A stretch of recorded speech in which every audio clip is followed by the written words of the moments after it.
feelings. It's like I can't walk on the ceiling. Oh yeah, got me dreaming, dreaming in colors I never dreamed. Oh yeah,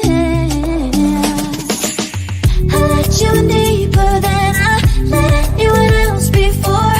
Filling up with my broken pieces, took them all and made them yours.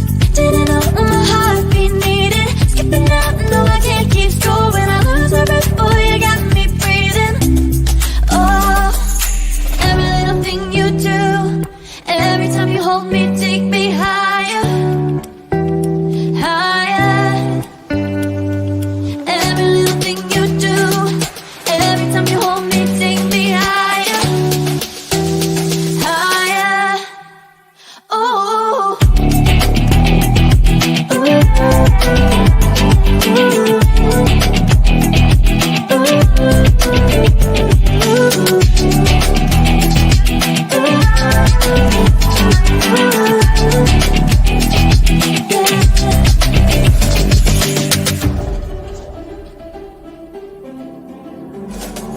magic.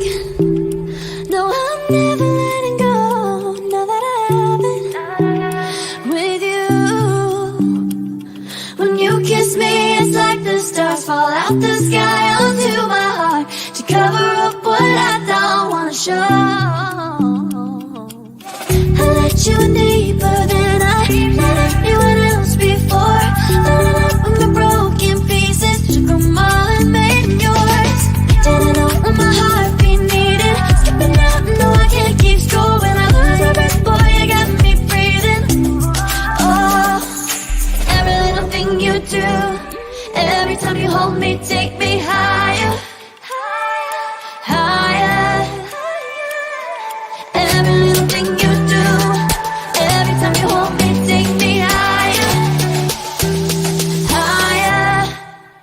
Oh, you take me higher, you take me higher, baby, you take me higher, you take me higher, baby, you take me higher, you take me higher, baby, you take me higher, yeah, you take me higher, baby.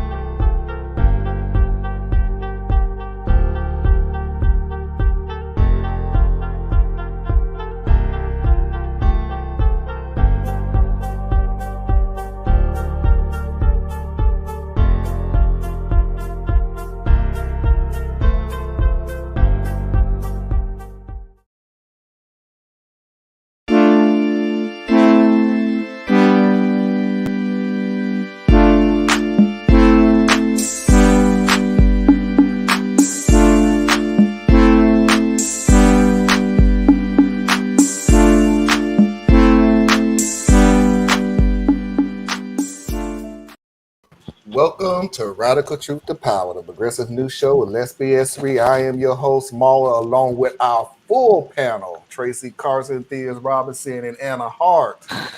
Today, we're going to go ahead and recap the series finale of the January 6th Commission Primetime edition. We're going to take a look into not only recapping the highlights of it. Yeah, that's all I can call it, Theus. No, I'm sorry, dude. I'm in pain, man. I just got done cutting the grass. I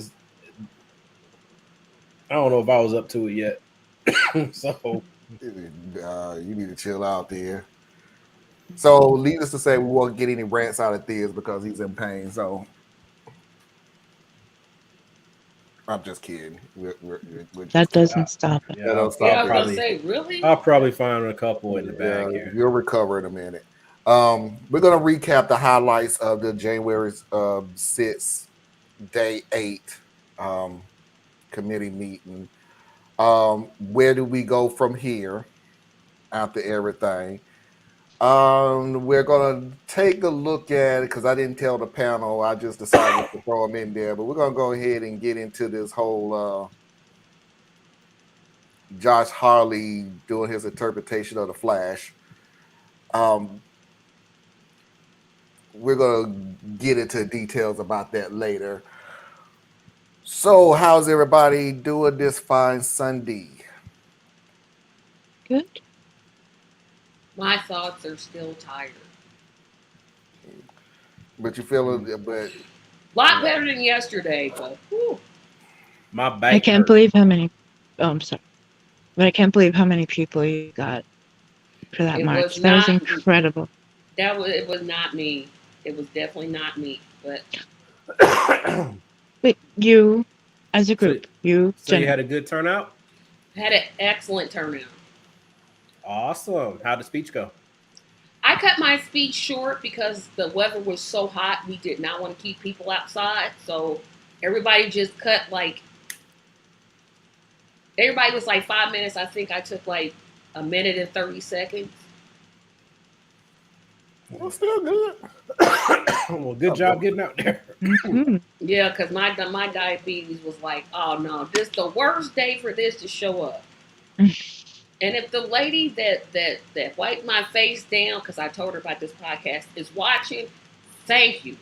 No, That lady saved my entire life. I was sweating like sweat was God coming. always sends somebody, and I mean that seriously, because I know we have a thing out here in Georgia called Stone Mountain. I call it Hate Mountain, but anyway, Stone Mountain. But I one day climbing that thing, I think I died 3 times, and there was a random lady who stopped. I'm with friends now, but a wow. random lady stops and gives me her only bottle of water because she knew I wasn't gonna make it. Yeah, So, I'm lady who like, took care of our Tracy, thank you. Thank you. Thank you. yes. Well, Thank she you. saw me on struggle street. Okay. Yeah, because these curls was a lot tighter. A lot tighter. And this what the heat did to them. You look beautiful. Yeah, still. You had the black hat on, right? Yes, and it didn't help not one. All right, so let's go ahead and see what we got out there. First and foremost, please like and share this video in your social media circle. Subscribe if you haven't. Please go ahead. Now I'm going to hold that to the next hour. Please go ahead and hit that like button. As we all know, that the more likes that this video gets, the more comments that this video get, the algorithm on YouTube will suggest this video to a lot more people. I don't came up with a new way of saying that, but I'm going to hold it off to the second hour. So, and Anna is also saying, thank you all. Radical Truth to Power is up to 50 subscribers. We appreciate your time and effort to join this conversation. I honestly, truly appreciate it, considering that we've been sitting on 40 for almost a year, and now it is blowing up. It is getting word out there.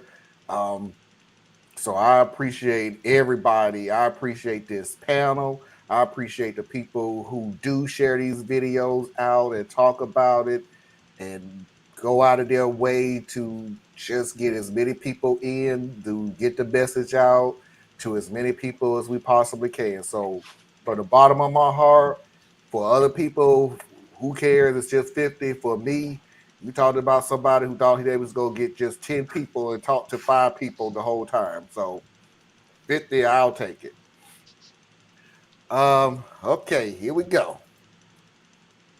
Opinions are like muscles. Everyone got hundreds, and we think it feels good to stretch them. Just remember, opinions are neither right nor wrong, and getting challenged to think is a blessing. Now, some of y'all opinions is wrong. Some of y'all are dead wrong, but Some of y'all it opinions is is your wrong. opinion. I It knew is it. your opinion. You have the right to be wrong. Yep, there you go. But you don't. You wrong. Just Anna feeling philosopherous and apparently speaking in third person in this loop. The Anna that we get on Saturday is not the Anna we get on Sunday. And I don't know why. How it changed though. I don't know why. It's just like it's 2 different Annas on 2 different days. I And both of appreciate. them are fine. It's just like I just don't Thank you. understand why. We thank you very much from the bottom of our hearts. How for? Hello, Mother Heart. Hello, Mama. Yeah, this is telling everybody hello, Mickey. Hello, Mickey. Hey, Mickey. Mickey. And Mickey is saying, "Hey, Thea's recovered from yesterday's show. All the times you say, y'all, I'm gonna say something. Yesterday's show was so magical that we probably can't even reproduce a show like that again. It was. You have to watch yesterday's show. It was so much fun. It was so much fun. So Crying, laughing. please, yeah, you will be crying. So please, please just go back and watch yesterday's show. If anything, watch the second hour. But That's if what you all had, hell break loose in a way. Mhm. But But if you had a website, you could put it on there, and then people could just click on it. I'm just saying. I already have done my duty for the month, and so I am done because these either reluctantly or unreluctantly did release a video But if we on talking his. about you having a website, I'm We not ain't gotta talking talk about me though. Yeah, but I'm talking about you. I'm We not ain't talking. gotta talk Theus about has a website. He doesn't put anything on it. But But I'm we ain't talking gotta about talk- you. But we ain't gotta talk about me. Oh, I How done this did my come job. about me? wow. I'm just saying he It's has a always the website. innocent ones that suffer. So, what? I'll wait for you to be the innocent one. Hey, and Mickey. I was about to say, Oh, hey, I'm sorry. Hello, hey, Susan. Hey, Susan. Susan. Hello. So, without further ado, let's get this party started.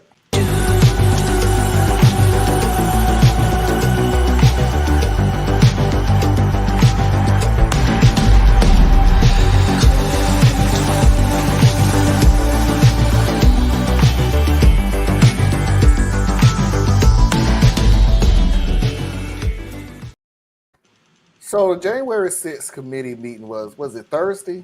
Just past Thursday? Yes. That was the day 8, and it was a primetime special. And what we have here is what Bo from the Fifth Element say. Tell them what you're gonna say it. Tell them what you said. How you gonna say it like that, Marlon? How you just gonna mess it up? This is a time-honored sales theory. Tell them what you're gonna tell them. Tell them and tell them what you told them. That's how you say it, man. That's how you say it. Well, we have good audio tonight. Yeah, for somebody who out of breath. You ain't out of no daggone breath. So I got 2 videos of the thing. One is just gonna be an oversight of it. So it should be a short discussion of that. And then the second video is going to go a little more in depth on what happened that day. So here's just a brief overview of what happened.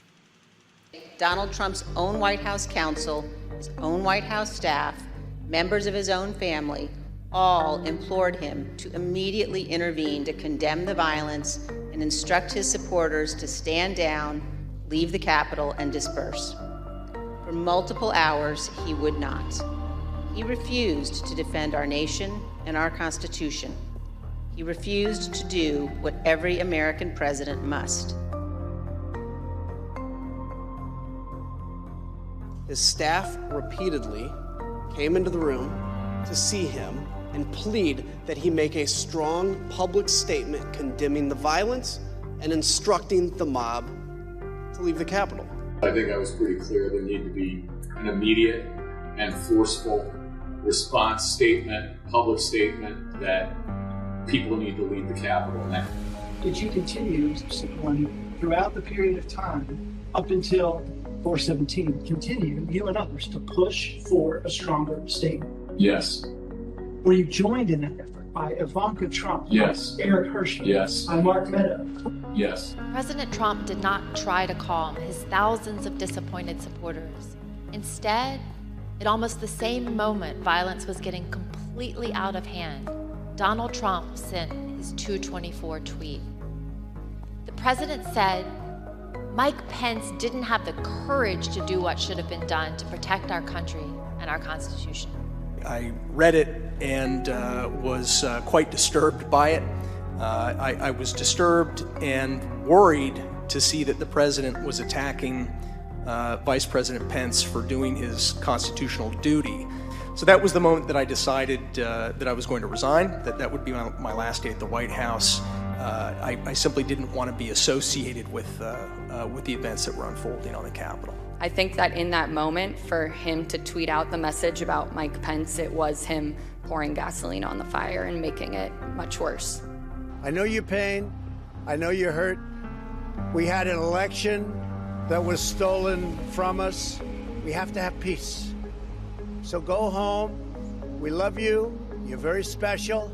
I was struck by the fact that he chose to begin the video by pushing the lie that there was a stolen election. And to me, his refusal to act and call off the mob that day and his refusal to condemn the violence was indefensible. I would like to begin by addressing the heinous attack yesterday. And to those who broke the law, you will pay. You do not represent our movement. You do not represent our country. And if you broke the law, you can't say that. I'm not gonna, I already said you will pay. But this election is now over. Congress has certified the results. I don't want to say the election's over. On January 7th, one day after he incited an insurrection based on a lie, President Trump still could not say that the election was over. Whatever you think about the outcome of the election, we as Americans must all agree on this. Donald Trump's conduct on January 6th was a supreme violation of his oath of office and a complete dereliction of his duty to our nation. So,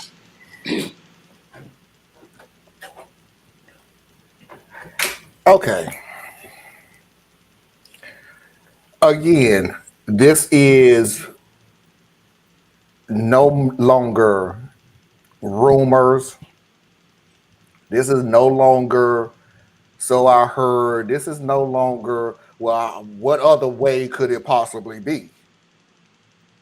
Type stuff. This dude set this whole thing up, and he set it up months before even the election started. He ramped it up after the election. He knew he was going to lose, or at least he had a strong inkling that he was going to lose. And he set in motion to do whatever it took and have hurt, killed, whatever for him to stay in power. I mean, I hate to say it, but that's about as flat as I possibly can make it, because that was it. This is, I know I make a joke about it being an ABC special and all this other stuff, but yeah, if you want the plot of the show, then fine. The plot of a show is a guy is willing to put everybody else's life except his on the line to stay in power. And he knew after everybody and their mama told him that there was nothing wrong with the election, he ignored them, surrounded himself with, I don't know, 2 people in a group of 5 that said, yeah, you're right, Master. You're right. It was stolen. And everybody else who stuck between. And by the way, I'm being very nice, but on Facebook, but I'm going to stop being nice after a minute. If I see any of these other people come around talking about these people who are witnesses are all of a sudden heroes, absolutely not. Stop. Absolutely, unequivocally not heroes. You don't get any cookies for doing the right thing at the last minute. And that's what you did at the last minute. Because you're telling me it took a tweet to get you to resign. Yeah, you saw he was all 4 years. So please, I'm just giving you a fair warning. I don't want to hear any more about these people are real Americans and standing up and they're heroes and everything else. No, they're not. No, they're not. They worked with this monster for 4 years.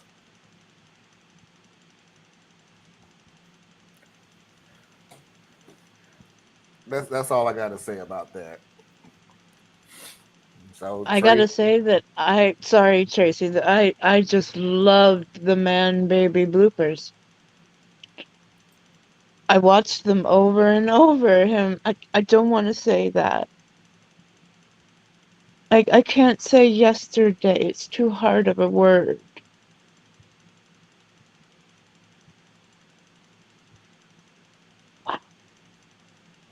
Tracy, sorry.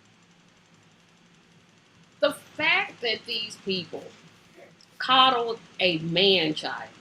I don't even want to call him a man because me putting child at the end of his description insults the billions and billions of children that are already in existence, and I don't want to do that.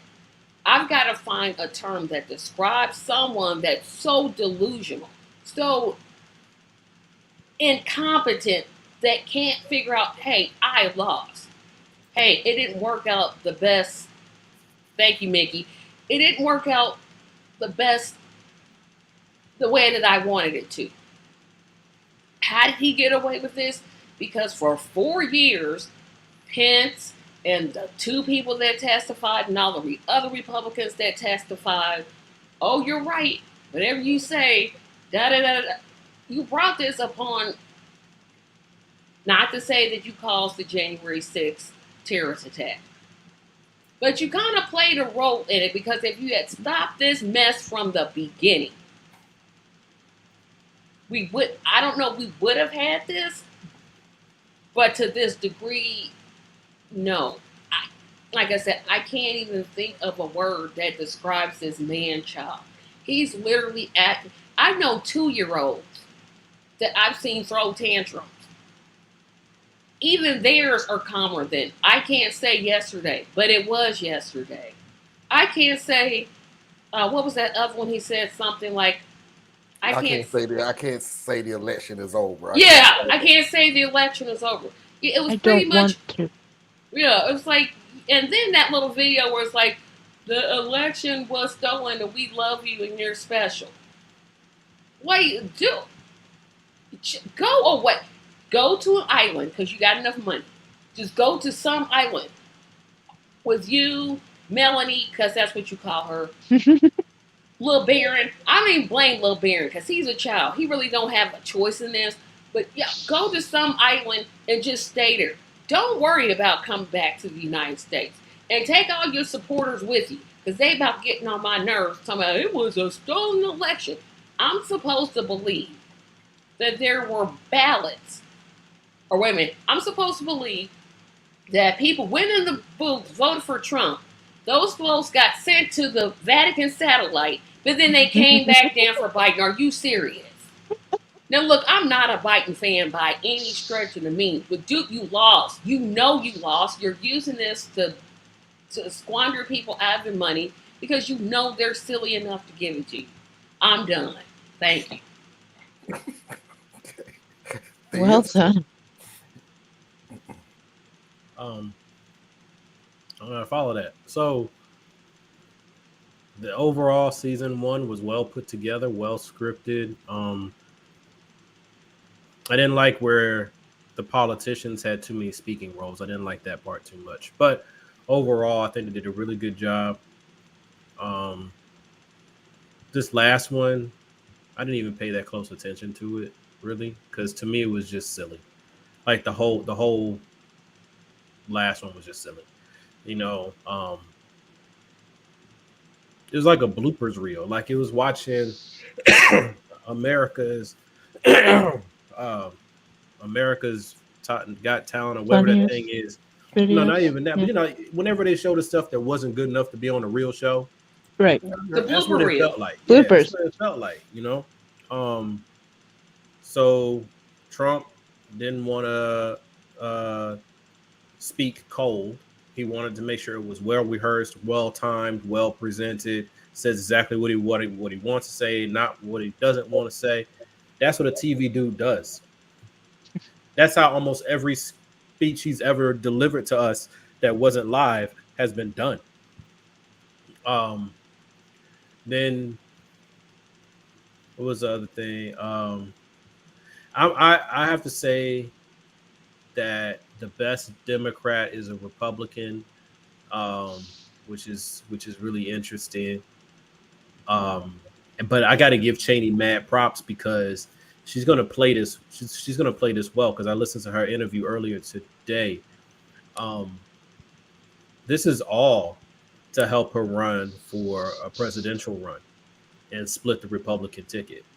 So she is positioning herself to be the palatable Republican that can pull the Democrats who do not like Biden and pull the Republicans that do not like Trump. That's her goal. That's what she's working on. I think her ultimate goal is, of course, to torpedo Trump, but that's also part of her plan. So she's a sharp lady. That's all I got for now. All right, so let's go ahead and jump into a more in-depth fill in some of the gaps that the overview did. This is a little more in-depth of what happened on January 8th. There's going to be a little bit of overlapping from the last video, but there's going to fill in some holes here and there too. President Trump did not fail to act during the 187 minutes between leaving the ellipse and telling the mob to go home. He chose not to act. Tonight, the January 6th committee zeroed in on Donald Trump's actions and inaction as his supporters assaulted the U.S. Capitol. The committee showed how Trump's own top advisors pleaded with him to do something to stop the violence. Donald Trump ignored and disregarded the desperate pleas of his own family, including Ivanka and Don Jr., even though he was the only person in the world who could call off the mob. Tracing the more than 3 hours between the end of Trump's Stop the Steal rally outside the White House and his video statement calling on his supporters to go home. They broke down minute by minute what happened as the Capitol was under assault, and Trump did nothing to stop it. Committee showed evidence that as the violence unfolded, Trump didn't call the Pentagon, he didn't call the Justice Department, he didn't call any agency that could help restore order. Are you aware of any phone call by the President of the United States to the Attorney General of the United States that day? No. Are you aware of any phone call by the President of the United States to the Secretary of Homeland Security that day? I'm not aware of that, no. But he did make calls to Republican senators, and he called twice Rudy Giuliani, the lawyer leading his effort to overturn the election. One of tonight's key witnesses, Trump's former Deputy National Security Advisor, Matt Pottinger, who resigned following the tweet that Trump sent out while the riot was still underway, attacking Mike Pence for not having courage. I was disturbed and worried to see that the president was attacking Vice President Pence for doing his constitutional duty. Also testifying, Sarah Matthews, who served as White House Deputy Press Secretary.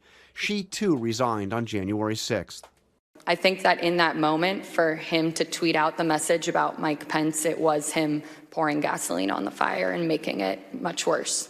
And heard for the first time chilling radio traffic of Vice President Pence's Secret Service detail describing the rioters in the Capitol and closing in. If we're moving, we need to move now. If we lose any more time, we may lose the ability to leave. So if we're going to leave, we need to do it now. The committee presented interviews with Trump White House officials showing that Trump was fully aware of the insurrection as it was unfolding, but refused to take action to stop it. Was the president in that private dining room the whole time that the attack on the Capitol was going on? To the best of my recollection, he was always in the dining room. Over and over again, Trump White House counsel Pat Cipollone urged the president to make a statement. I think I was pretty clear there needed to be an immediate and forceful response statement, public statement that people need to leave the Capitol now. Trump eventually did record the short video, which he shared on his Twitter feed. He refused to tell the mob to leave until 4:17, when he tweeted out a video statement filmed in the Rose Garden, ending with this. So go home. We love you. You're very special. You've seen what happens. You see the way others are treated that are so bad and so evil. I know how you feel. But go home and go home in peace. But outtakes from the videotaped message he recorded the next day revealed even then he didn't want to admit defeat. But this election is now over. Congress has certified the results. I don't want to say the election's over. I just want to say Congress has certified the results without saying the election's over, okay? As this series of public hearings comes to a close, the committee made it clear this isn't over yet. We will reconvene in September to continue laying out our findings to the American people. So again, just to put a fine point on it, this guy did absolutely nothing. The law and order guy.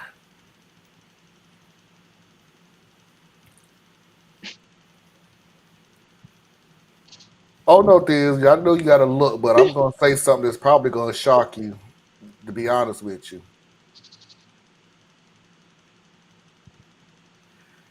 Okay, well, I'm going to say it. This is the result that Donald Trump wanted, period, point blank, in the discussion. He never gave a rat's ass about this country. He never gave a rat's ass about the people in this country. He never gave a rat's ass about absolutely, positively nobody but numero uno, and that's him. And he will say what he had to say, and now we see that he will do what he have to do to, and this is the funny thing about it, I don't even want to say stay in power. That dude never wanted to be president. That dude just craved being the center of freaking attention. That he just has to be the be all, the end all of everything. That man don't have the, if he could get the same power without being president, he would. He just craves attention. It's like the leading role, Marlon. Exactly. He is so used to being the top dog. That man ain't do crap in office. No, you're wrong. He did Oh, something. he did plenty. He did plenty. He did a lot. The Muslim ban. No. Tax cuts let me for the put it rich. this way. What thing did Trump do that was his idea? It's not his job to have ideas. I was gonna say it's really not his job. Sorry, what? What president you know got ideas? Every president has ideas. They got consultants, and they got a press corps, and they got lobbyists. Ideas. They just have a group of people trying to tell them how can we actually make your idea come to light. That's why nothing never changes. If they had ideas, they go in there with ideas. They ain't got no damn ideas. Got no ideas. Republicans ain't got no idea. This dude, Democrats either. Hell. This dude. You mean the Welp tax wasn't Elizabeth Warren idea? The Democrats have ideas. They just want some damn body else to make it come to fruition. See, that's what Democrats like to sell you an idea and hope you never buy it. You have some great ideas that can change society in the United States, but you sit on your ass, wait for somebody else to do it for you. They don't want to do it. I told you. That's what I'm saying. They want you to think they want to do it. Ideas, but you just don't. Here's my idea to make this world better. Go. But we aren't going to do it, though, because it'll make the wrong people mad.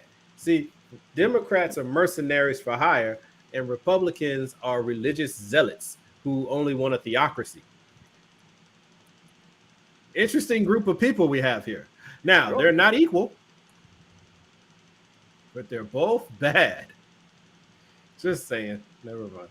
But just to get my rant out of the way, this dude got the results that he wanted. Oh, he also put children in cages. I forgot that part.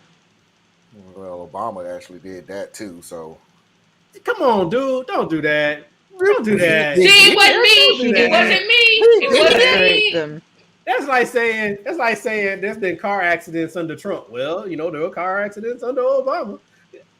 Come on, man. Look, there's a difference between what Obama was doing and what Trump was doing. Yeah, Trump lost people children. No. And there you go. And there you go. That's why I said there is the difference. I want people to stop talking about, and he put kids in cages, and I say, so did Obama. Now, did Obama actually go and pull out the old, and by the way, we have no idea where your child is now. But still, dude, I'm just Send saying. the kids out the back He didn't know door what the to children give was. to white parents so they can raise them. That is the by the American way. Also, you was the one who got the doctor to go in there and start what's the word for it? To the women. What, raping? Sterilizing? For sterilization. Sterilizing. Yeah, you was the one that went in there and started sterilizing women. If we dig, we will find that was happening under other administrations too. But Clinton. Because that's an American thing. Yeah, that's just American. That's an American thing. Like, there's some stuff you can hang around Trump's neck, like losing people's children, but America's a evil joker when it comes to keeping some stuff going. There's a lot of stuff that is done in our name that we really don't want to know about. And then we be wondering, why does country hate us so much? Gee, I wonder why. And Mickey is for the win. Yeah, pretty much.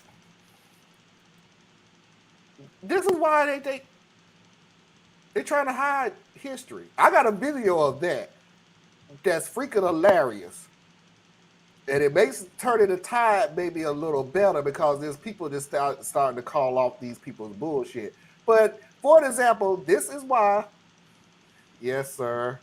Oh, you can go ahead and finish, sir. Huh? No, I'm just saying this is the reason why you want to ask why they trying to hide history. This is why.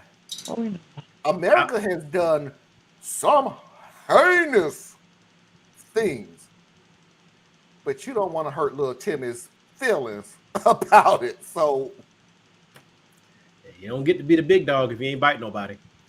But what I was gonna say though, I think if I can remember what I was gonna say, I'm not even sure if I can remember what I was gonna say. Hey, Snipey. Hey, Snipey. What's up, man? It was good too, man. Dang, nabbit. Oh. Anyway. Just feeling like you always do this say fuck this country. No, it's not that, man. It's like, you know what I'm saying? Look, yes, you usually come out at the end. Nah, I might. But but my view really is much more nuanced than that. I mean, it's like America is my home. For better or worse, however, all the shit that was done that got me to where I am right here, that I got problems with, and then there's also positive things, and it's kind of like life. Life is a fucked up, twisted thing, So I'm not taking that from it. I ain't got no real love for America. I'll leave, like for real. Run me some reparations money. I won't give you no more. I won't say shit, dog. Just run me my money. You ain't gotta chase me out of here. You ain't gotta do none of that, man. Run me my money. Give me a little bit of time to get all my passports and visas straightened up. We'll be out. You ain't got to worry about it, man. I'll be in some other country being like, America, what? I ain't got nothing to say. But so long as I'm here, I got a lot to say. You mother...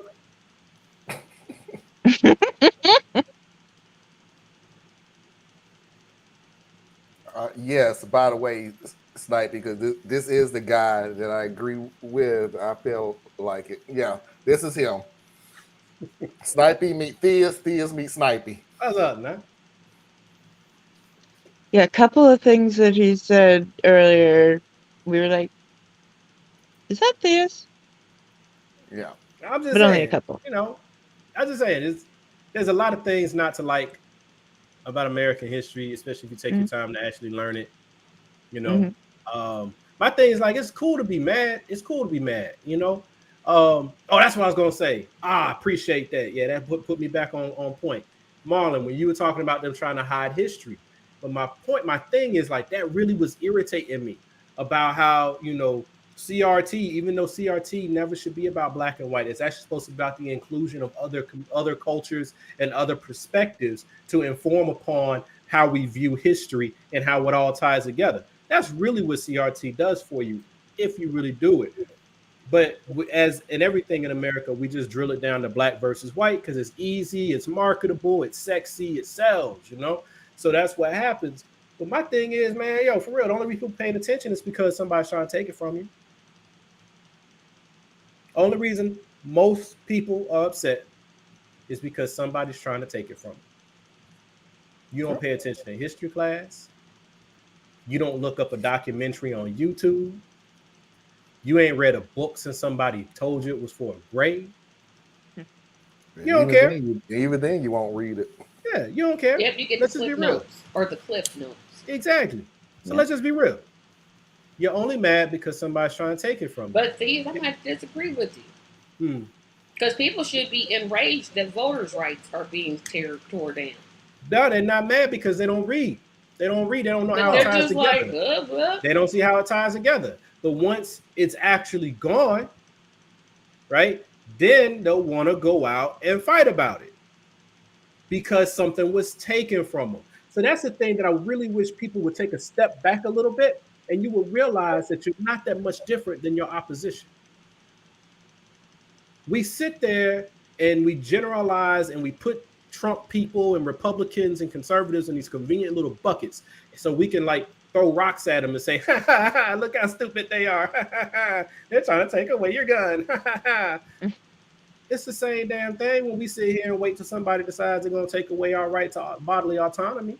We're going to sit here and wait till somebody take away our ability to vote. We're going to sit here and we're going to wait until somebody can take away your ability to get a job. We're going to sit here and wait for them to redefine what middle class is. So middle class went from being somewhere around $45,000 a year at the entry point to now the exit point is $250,000. Who the hell is middle class at $250,000? I'll tell you who. The people that they rewrote the tax rules for. That's who. So cut the shit, people. You're only upset when people take something from you and you happen to notice. But didn't we talk about this yesterday? And Susan came in yesterday and she said it was about 50 years. So we'll adjust the time to 50 years. We was telling you this shit. There is absolutely, positively nothing that's going on in this country that we didn't tell you over 50 years ago. We've been telling us since we got here, bro. But real talk, who listens to the loser? Nothing right now. It's different people, same shit. Who listens to the loser? They don't want. They don't want it. Why would I listen to the loser? You lost. If you were smart, you lost. What you gonna teach? You gonna teach me how to win? You can't teach me how to win. I'm the winner. You're the loser. What am I gonna listen to you for? Right? But now, as little pieces start chipping away from your privilege, you still got the power. But they start chipping away from your privilege. Now you want to look around at the losers and be like, hey,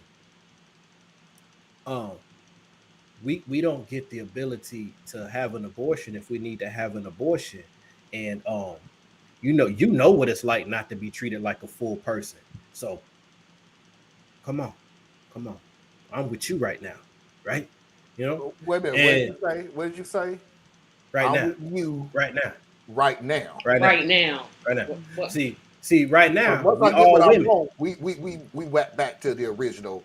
Right now, we all women. Right. Yeah. Right now. See, all the way through this entire ordeal with the Roe v. Wade situation, they've allowed the discussion to be centered around the ability for a woman to choose to have an abortion. When that is not, in my opinion, and this is my opinion, I'm not a woman, and I understand that. But what I'm saying, from my viewpoint, that's not even the real thing that's going down right now. Yes, people are being denied the ability to make a decision to have an elective abortion. They're being denied that. But you know what also happens? They're being forced to deliver stillborn babies. They're being forced to suffer through ectopic pregnancies. They're being forced to deal with having to die because a child is actually preying on them physically. Because see, that's the thing about a baby. It's actually kind of like an alien. It's like a virus in your body that grows and it pulls the energy and its life forces from its host. That's what a baby does. And sometimes those cells are malignant and they start stealing from the mother, and they can actually kill the mother as the host because the embryo has one job, and that's to survive. But we're not talking about that. No, we were talking about Miss Karen deciding that she wants to have an abortion, and we should stop Miss Karen from having an abortion. But she shouldn't do that. She shouldn't do that. She chose to have sex. She shouldn't do that. Man, please don't say that again, because I had a dude on there that flat out said, if you don't want to have a baby, don't have sex. Right. Well, hey, for the elective abortion situations, there's an argument to make there. I think it's a dumb argument, but it's an argument to be made. I'm saying you can make the argument. So no, I'm not even going to reject it. It is an argument. Preference and choice, we can play in that little happy place. And we can pretend like everything's about I made a decision. I don't like apple jelly. I like strawberry jelly. And we just had that debate all day. But the problem is, that's not what this is about. It's about a 10-year-old girl being raped and being forced to try to carry a child. But she made it up. And then we found out the story was true. So now we got to blame immigrants because the person and go after the doctor. Yeah, and then go after the doctor. Yeah, that would happen in oh my gosh. It happened to happen in Indiana, but it would have happened in many other states. Yeah. So that's my problem, man. It's like people want to be mad, but they don't want to be mad for what they should be mad about. They want to be mad about somebody trying to take something from them. That's it. And I don't blame baby boomers. I saw that question. I saw that pop up. It's too easy. Easily properties welcome road decisions send the power back to the states. And the states right now. What does states' rights mean to anyone who is not a white man? Thank you. Running through history. States' rights, it should be a racial slur. Absolutely. There's very few things more dangerous to a black body, a brown body, a woman's body than those two horrible words being put together. States' rights. And let me take this one. I don't care if she what way. Let me take this one. J-Lo lied about being gang raped by black men in Georgia. What the living hell that has got nothing to do with her autonomy. Straight up, white women been lying about being raped by black men going all the way through American history. You run it down. Go and look at Rosewood. Go back and look at Collinsville. Go back and look at Tulsa. You run it back. All the time you had that situation. The youngest person to ever be executed by electric chair is that little black man, a little black boy. I'm sorry, it's a black boy. And they murdered him because some white woman said that he raped her, and he didn't even do it. So I don't know if this was your intent, but if it was your intent, fuck you. Sorry, Marlon. Go ahead, bro. I'm sorry. Okay. CRT need to be started in grade school. Thank you. I agree. You don't even need to call it CRT. Just say we're it's going to teach decency. Yeah. Thank you. We're going to give you there three you go. perspectives on history. On anything we teach you, we're going to give you three perspectives, and we're not going to make them all equal. We're just going to give them to you. Like when you hear people talk about, well, if we're going to teach about the Holocaust, we got to teach about the Nazi perspective. Yeah, you should. You should teach the Holocaust from the Nazi perspective. Teach people how jacked up it was. Is this right? Nah, they not. That's what I'm saying. Roll lied about being gay. I'm telling you, this person's baiting you, dog. This person's baiting you. He's not. Look, here's the funny thing about it. You can't bait me on shit I already know. I'm sorry. You may need to go ahead and go to a show that just started like 2 weeks ago. But you're trying to explain to me that so Roe was never, ever raped and never had an abortion. And thus, women have absolutely no right to make any decision whatsoever about their body here and now. Thank you. That's what you're telling me. That what happened all that time ago, well, screw that, since it never happened, right here, right now, you have the right. Idaho or Iowa, I think, just sat there and said, no exception for abortion, even in the detriment of the woman.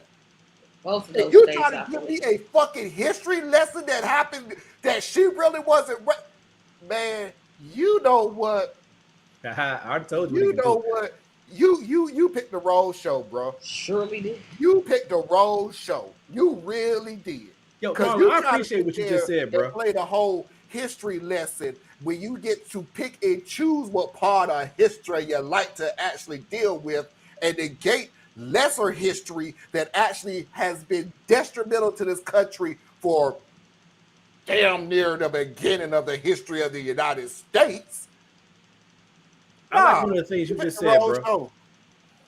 You just said You are not in any kind of way, shape, or form is going to try to explain to me that history, whether it was a lie, truth, individual, whatever, should change what is going on in this country right here, right now. And that's the pseudo proof that a woman has no right. And I got a video to prove it, but I'm going to sit here and say it now. You going to tell a 16-year-old that she is too young to adopt any child because she don't have a job, she don't have support, and she don't have the knowledge. But you're gonna tell that same fucking 16-year-old child that if she get pregnant, she's gonna have that baby and raise it.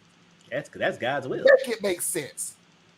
It don't make a lick of sense. It doesn't. But you want me to go look at the history. Well, one of the things, like you pointed out, man, like they always like to do this thing. It's I call it rhetorical fetch, right? Where it's a what about game, you know? What about it? And you'll never get anywhere with that shit because, like you said, you nailed it. Take Roe v. Wade off the table. That's a court case, right? It took that thing being pushed through a number of channels to get to the Supreme Court to make that whatever that decision. Whatever decision came out of the Supreme Court, the question still comes back. Who is anyone to say that a woman doesn't have the right to determine her own health outcomes? I like that right there. That's kind of like saying to me that before they overturned the Dred Scott decision, well, Supreme Court did say that there is no rights that a black man has that the white man is bound to respect. That's just the law. Motherfucker, what? So I appreciate how you put that, bro. That's what's up. That's it. Thank you, Norma. Do me a favor. You just, I'm sorry, dude. I'm sorry. You can't bait me. I've been in this damn game way too fucking long for this. You can't bait me. You really can't. But welcome. Appreciate you being here. No, I don't. Yeah, I'm gonna be on Team Thea's with this. Let's go ahead and talk about Josh Hawley. Senator Josh Hawley also had to flee. Earlier that afternoon, before the joint session started, he walked across the east front of the Capitol. As you can see in this photo, he raised his fist in solidarity with the protesters already amassing at the security gates. We spoke with a Capitol police officer who was out there at the time. She told us that Senator Hawley's gesture riled up the crowd, and it bothered her greatly because he was doing it in a safe space, protected by the officers and the barriers. Later that day, Senator Hawley fled after those protesters he helped to rile up stormed the Capitol. See for yourself.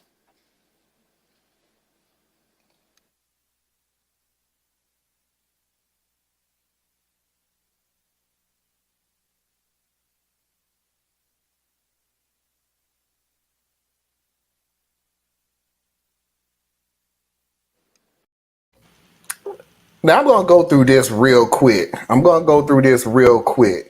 And this is the reason why I'm even bringing this up. Because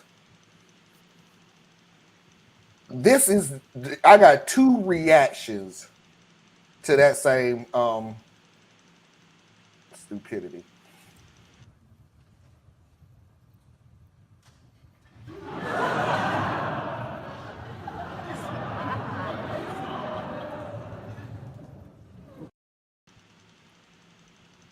So that's the first reaction.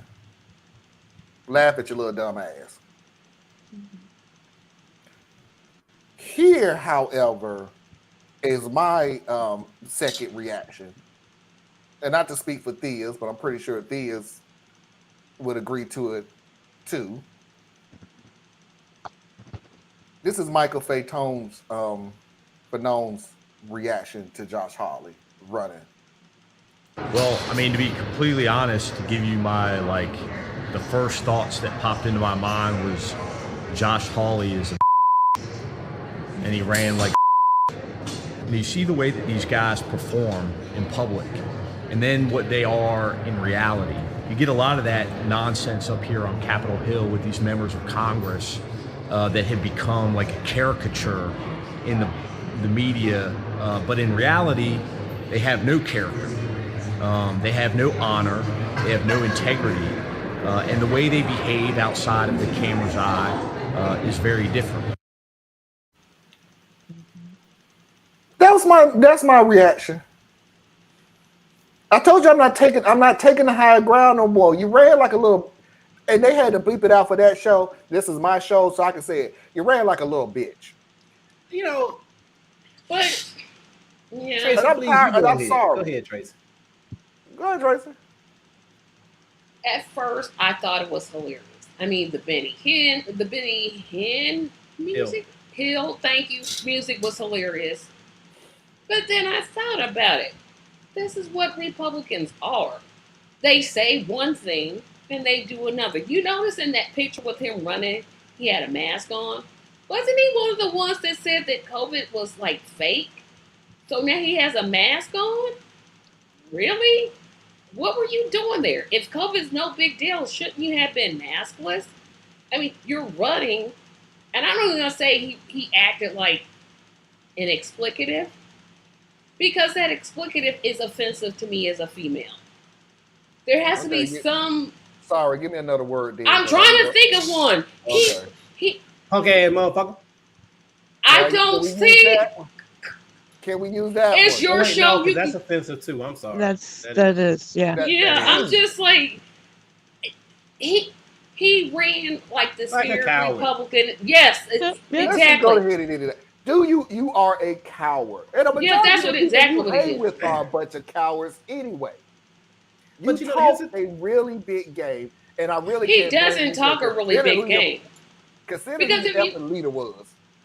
He was. I don't think he talks a big game. If you listen to him, all he talks about is masculinity and masculine. I mean, he talks about it at detriment, and then it's like, is he trying to tell us something about himself that he's ashamed of? Because he talks about masculinity at nauseum. Well, he does have a lot of little dick energy going on, but. Wow. See, I wasn't going to say. I'm glad I don't cuss, because did you just say what I think you said? Yeah, he got a lot of LD energy running. But but the thing though, like I never found, and I still really am not seeing the humor. Like they're doing like the chicken thing and all that stuff. And I'm like, it seemed to me that he was running before everybody else even knew it was time to run. Yeah, that's what I was wondering too. He was running first. And his run wasn't the run of a panicked person. His run was that of someone who's in a hurry. Like when he came down the escalator, they keep showing the little escalator stair things. He did slow down. It's a normal jog coming down the stairs. They're making it out to be something more than what it is because it gathers information, it gathers attention. It's a nice ha ha ha moment. But I'm saying, all right, and I'm sorry. I know I'm wrong for this. Maybe I'm not. But is it lost on anybody that like 99% of the jokers that we see in every camera shot is a bunch of white folk? How are we not focusing on the problem that Washington, D.C. suffers from an extreme lack of diversity? This is why you get echo chambers. This is why the two parties often seem to be more buddy-buddy than confrontational. Because it's one big echo chamber. Everybody's tied together on some level. They hire each other's families. They hang out together. I mean, you even hear the insiders talk about it. They'll be like, hey, when the cameras aren't running or they're not actually in session, they hang out all weekend. Yeah. Right? As serious as this event is, this process is, and it's a very serious process. Notice they ain't missed a vacation yet. They went on vacation twice. So, if I was on trial for something, I don't think they're gonna be like, oh, 4th of July. Get to go home. You should get a week off. Go home, hang out with the family, come on back. No. They just did what? The banding cat? He's been convicted now. He probably won't be sentenced for another year. No, he's appealing. So he gets to sit at home. Yep. Living his normal life for the next year to a year and a half before he maybe has to go to jail for 60 days. Yeah, but can we just sit there and put that on the how the rules and regulations of this country is compared to who the person is? I mean, it all comes down to who you are. Yep, and how much money you have. Yeah, and I'll tell you this, but I'm just saying that's not what I want y'all to look at. I need y'all to look at this for what it is, which is the problem of the system itself.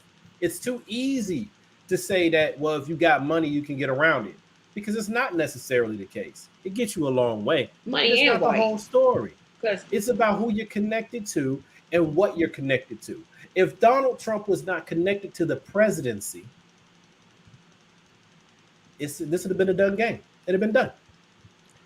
But look at him. They can't touch him because he was a president. They can't touch Hawley because he's a House member. They can't touch Cruz for any of his nonsense because he's a senator. They didn't. Who's the other guy? Matt Gaetz, big head, bobblehead Gates. Ain't touching him because he's a sitting House member. Lauren Boebert got all kinds of charges sitting up against her. Can't touch her though because she's an elected official. You got Democrats that got corruption charges up the yazoo. Yep. Can't touch them though. Hold on, let me take care of something real quick. Really quick. Snippy, I'm gonna go ahead and give you your very first and last warning. What we not gonna do on this show in any kind of way, shape, or form is assault anybody else on this show, period. At all, ever. If you want to hold a conversation, hold a conversation. Ain't no damn body got to agree with your ass on every damn thing. That ain't what this show is going to be about. And if you can't hold a conversation with somebody without insulting them, you need to go find another show. But it ain't going to be here, bruh. In any kind of way, shape, or form. We are not going to degrade ourselves down to, well, the only way I'm going to get my point across is to insult somebody. So this is your first, middle, and last warning. We ain't doing that. At all. And if you actually listen to her, Mickey is one of the smartest people you might actually come across. You I have no will idea what the hell learn. he's even talking about. So, my thing is like real simple, man. If you have a comment, I don't even care if you curse at me. I'm good. You know what I'm saying? I'm out here talking, running my mouth. You know what I'm saying? Hell, I might curse you out. You know what I'm saying? So it's cool with me. But in the comment section, nah, that ain't what we gonna do. Never mind. Mm-mm. Never mind. It didn't even last long. It didn't even last long. Didn't even last long. I'm allowed to call people. Nah, I'm good. I'm good. And I just went to church today. We ain't never going to start rolling down, calling people out of their name and everything else. Not on this show. Not that I'm running. Not that I got to put together as quick as I possibly can. Not that I'm trying to get everybody up to speed on what's really fucked up about this country, and your decision is, well, the only way I'm going to get somebody to understand where I'm coming from is to insult. No, buddy. Not here. So we're going to move on. Can't even say nice knowing you, because it ain't. But on the Hawley thing, I just think that that's being way overblown. I hate to say this. I agree with this. Oh, what's wrong with me? But I got 2 more videos to go ahead and go through, and that's why I said there's several ways. We'll never forget who you're fighting, though. Because I know y'all like to make fun and pick on people and blah, blah, blah. I get that, all that, and I get that. But Nah, we you gotta remember who you're fighting. Why were you there January 6th? You were not even on duty. Why were you there January 6th, Michael Pinner? You were not even on duty. Why do you work for CNN now? Are you a real police officer? Leave me alone, sir. Are you disappointed that you're going to make men face years in jail because of your lives? Why do you have so many?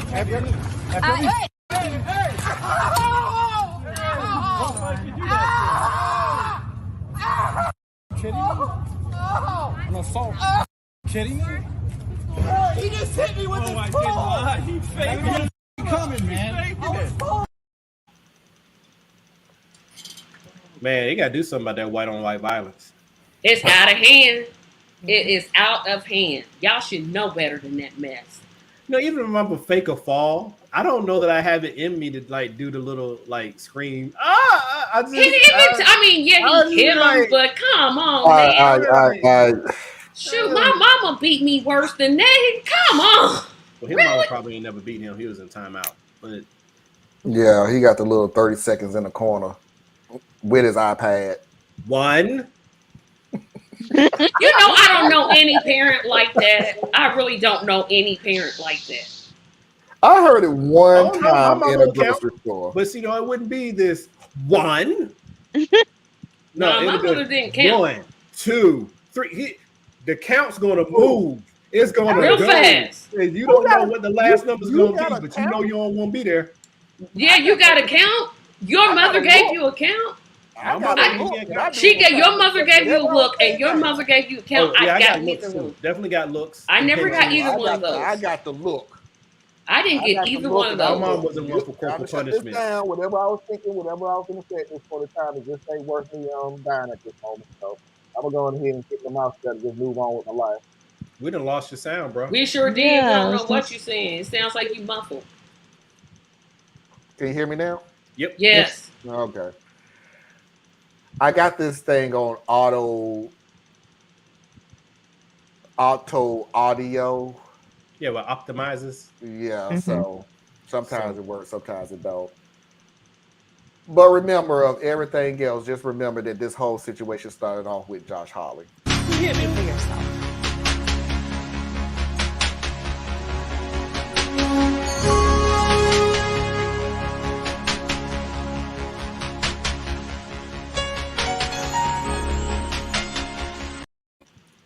I just don't see it. I really don't love that music. And I gotta give the dude credit, man. When he was doing a little run joint, excellent posture. The back was straight. It was, it was good. I gotta give you in good shape, Mr. Hawley. And then coming down the stairs is like a normal dude. Like that's what I should hear. Like play that background music. There you go. Wish I could find a Benny Hill one, but I can't. Yeah, they took it down. Facebook was like, "Nah, we actually did take it down because I really cannot find it anymore." YouTube was like, "You think it was on there for like literally a day, and then it was gone." I'm like, "What? I really wanted to share that." He's like what you see somebody. He wasn't moving any faster than anybody would normally trot anywhere. It's kind of like, because it's January 6th. It was a terrible day. Day to live in infamy. Blah blah blah. But it's kind of like with Uvalde, right? And the real story is the police being held and sitting around for over an hour while this atrocity is going on. But because our news cycles always need to keep us spun up, and we can't always sit on the same piece of information, they want to show us with the cop getting some hand sanitizer, and want to show us with the cop with the cell phone. But I'm like, at the real talk though, if you were sitting somewhere for an hour, what might you be doing? I don't care what the situation is. No, if you're not doing what you're supposed to be doing, you just chilling for an hour, you might catch somebody pick their nose and scratch their butt if you look long enough. The problem isn't about the little bitty silly antics that we see in between. The problem is the fact that these dudes were cowards and that there was no command and control, and it led to the death of multiple children, and we don't know if any of those children could have been saved, but we sure as hell know that we'll never know because you didn't even try. So it's like with this, the real issue isn't Donald Trump throwing a burger against the wall, or Donald Trump did he or did he not try to reach over the back seat of the SUV. It's just funny stuff. I don't for really us care to talk about that. Huh? I was agreeing with you. I was like, well, that's just the funny shit that we talk about because it's, it's something to talk about. No, I liked them to stick to what they were saying was that he set everything up. He didn't do shit when it happened. No matter what anybody told him, your own people was telling you need to do something to it. Your own people was telling you you lost. Your own people was sitting there telling you need to put a stop to this. You ignored it and everything. And you reached across the. That's just. It's like all of those things. It's like what you have to do because we don't live in the time where ABC and NBC and CBS were the only channels, and you had your nightly news for an hour, 2 hours, and then you had to wait till tomorrow. We don't live in that world anymore. Mm-hmm. So they have to fill everything. Sure. So we're hearing about a burger on the wall and all this other stuff. And I'm like, the real story is what Marlon just laid out. All the things that brought all these things together. And then when it's popped off, the fact that the attack on the Capitol was just one element of the overall strategy to lead a revolution and overthrow the United States government. That's the story. It was ketchup. It was ketchup. At least it wasn't mayonnaise. Because, I mean, if it was mayonnaise... if it's mayonnaise, put him in jail right now. You got to put him in prison. No trial, no anything. Just throw away that key. No, not mayonnaise. Dining area. Got to wash the whole White House walls. Need to paint it. Got to repaint. No, you got to wash the wall first, then paint it. Yeah, you're right. Because you don't want that trapped up in there. Yeah, because if you just paint over it... We're going to have to come to a close because y'all making Anna sick. So we're going to get on out of here. Yeah, we talking about mayonnaise. We sorry, Anna. Are you okay, Anna? We're going to go ahead and go into the second hour. So please do not forget to hit that like button. Please, if you're not coming into the second hour, we truly appreciate it. We're just going to go ahead and just have fun for the second hour. So, again, please do not forget to hit that like button. I would truly appreciate it. And as always, y'all stay tuned.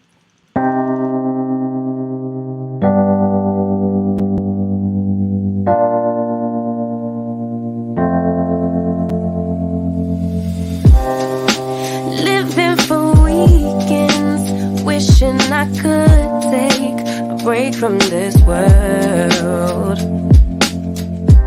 Running on a hamster wheel, but searching for something I can't feel.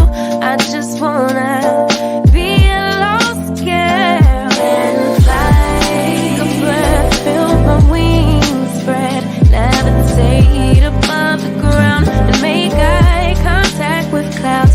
Now I'm rising, I'm soaring above it all. I just wanna be free. Finally, I wanna be free. I wanna be free. Finally, I wanna be free.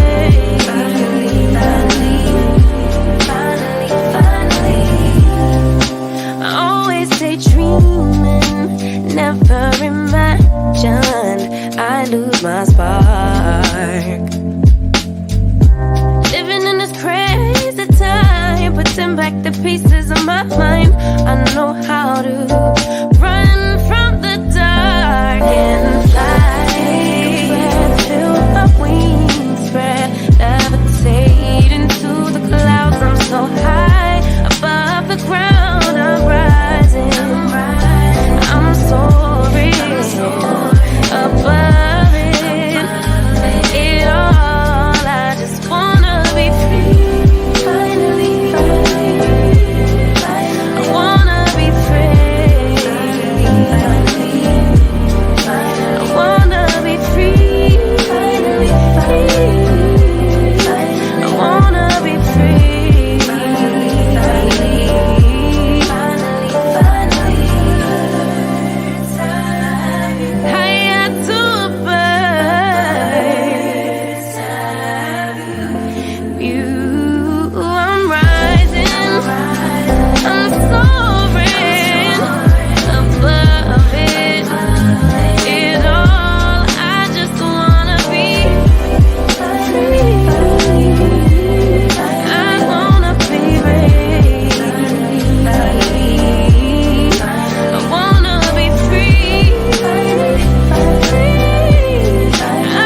so sorry. I'm sorry. I didn't have everybody up.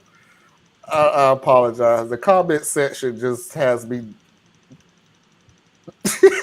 cracking the hell up. So you gone What's from being going on? mad to happy. So let's see him. I'm not even mad anymore.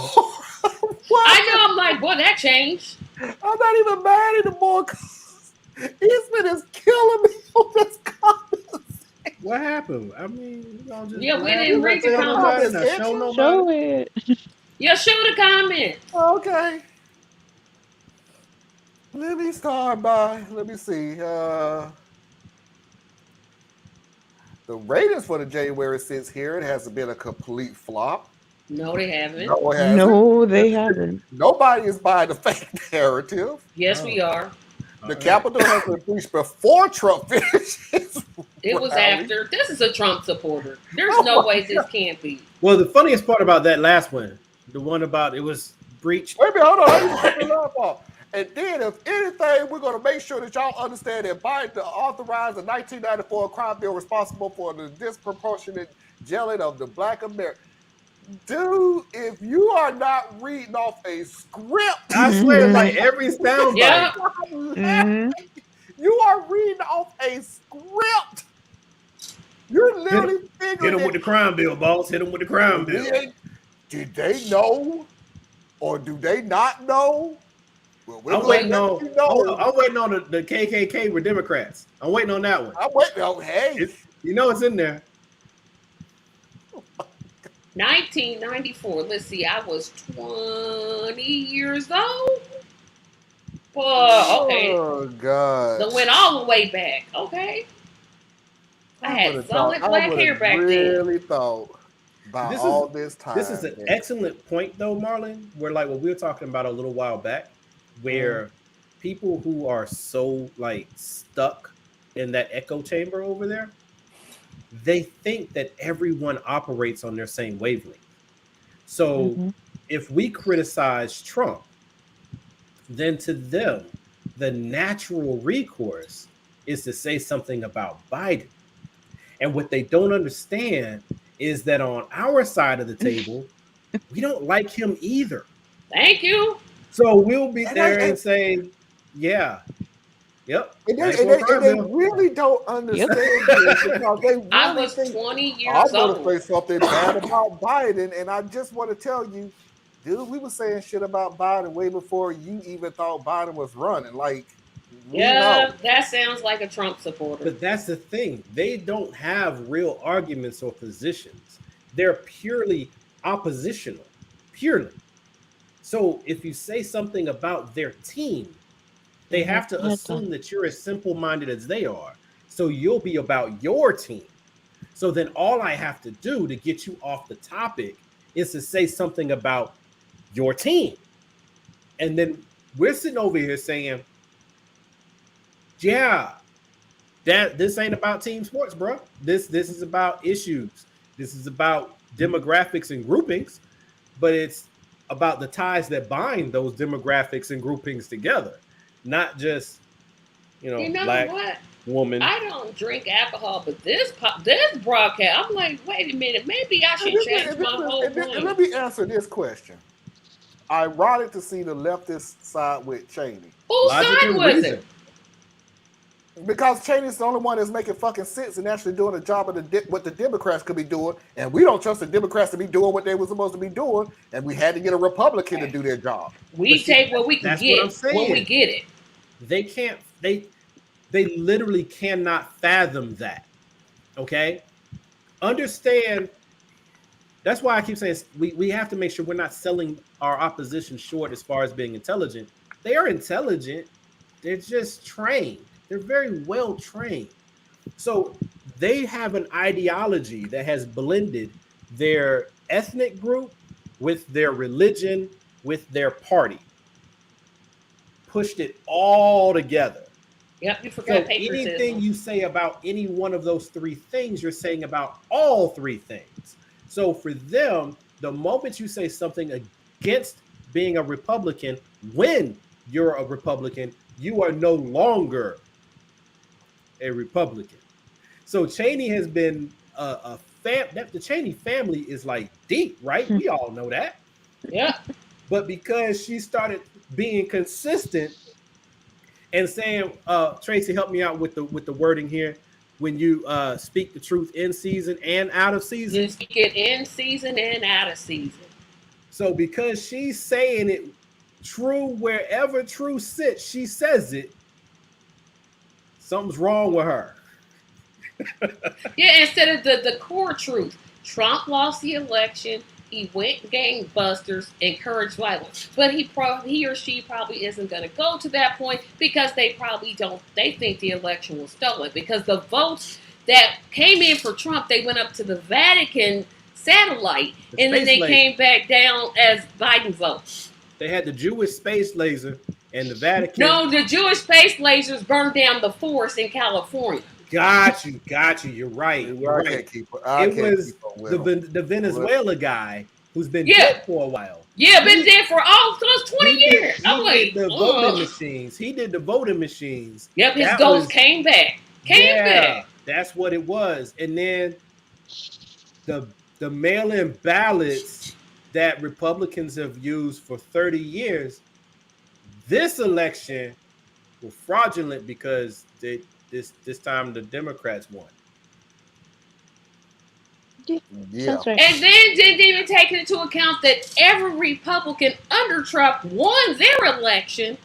They won theirs, but because the guy that's like, how come their persons aren't out? If they all were fake, then you shouldn't have any Republican. There should be no Republican senators or representatives. Period. It was all fake. Not from the 2020 election. Every Republican who took office in the 2020 election should be like, nah, I didn't win. That's what I'm saying. If Trump's was stolen, that means mine was stolen. Biden is the most popular president. Who says that? Okay, Republican person. Nobody on this panel said that. Biden is the most popular president in history. He's very popular. No, don't look at Marlon. Look, Marlon. But Marlon, look, I done been. We ain't that damn crazy about Biden.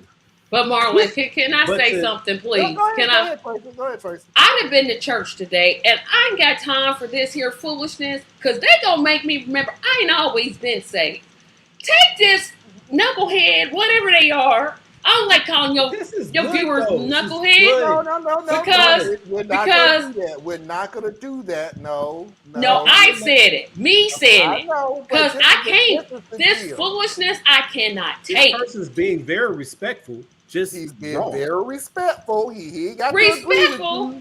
He's being respectful. I've not seen anything that's easily. Well, I think early on they said something that made me curse them out. But I'm gonna say they've been mad cool.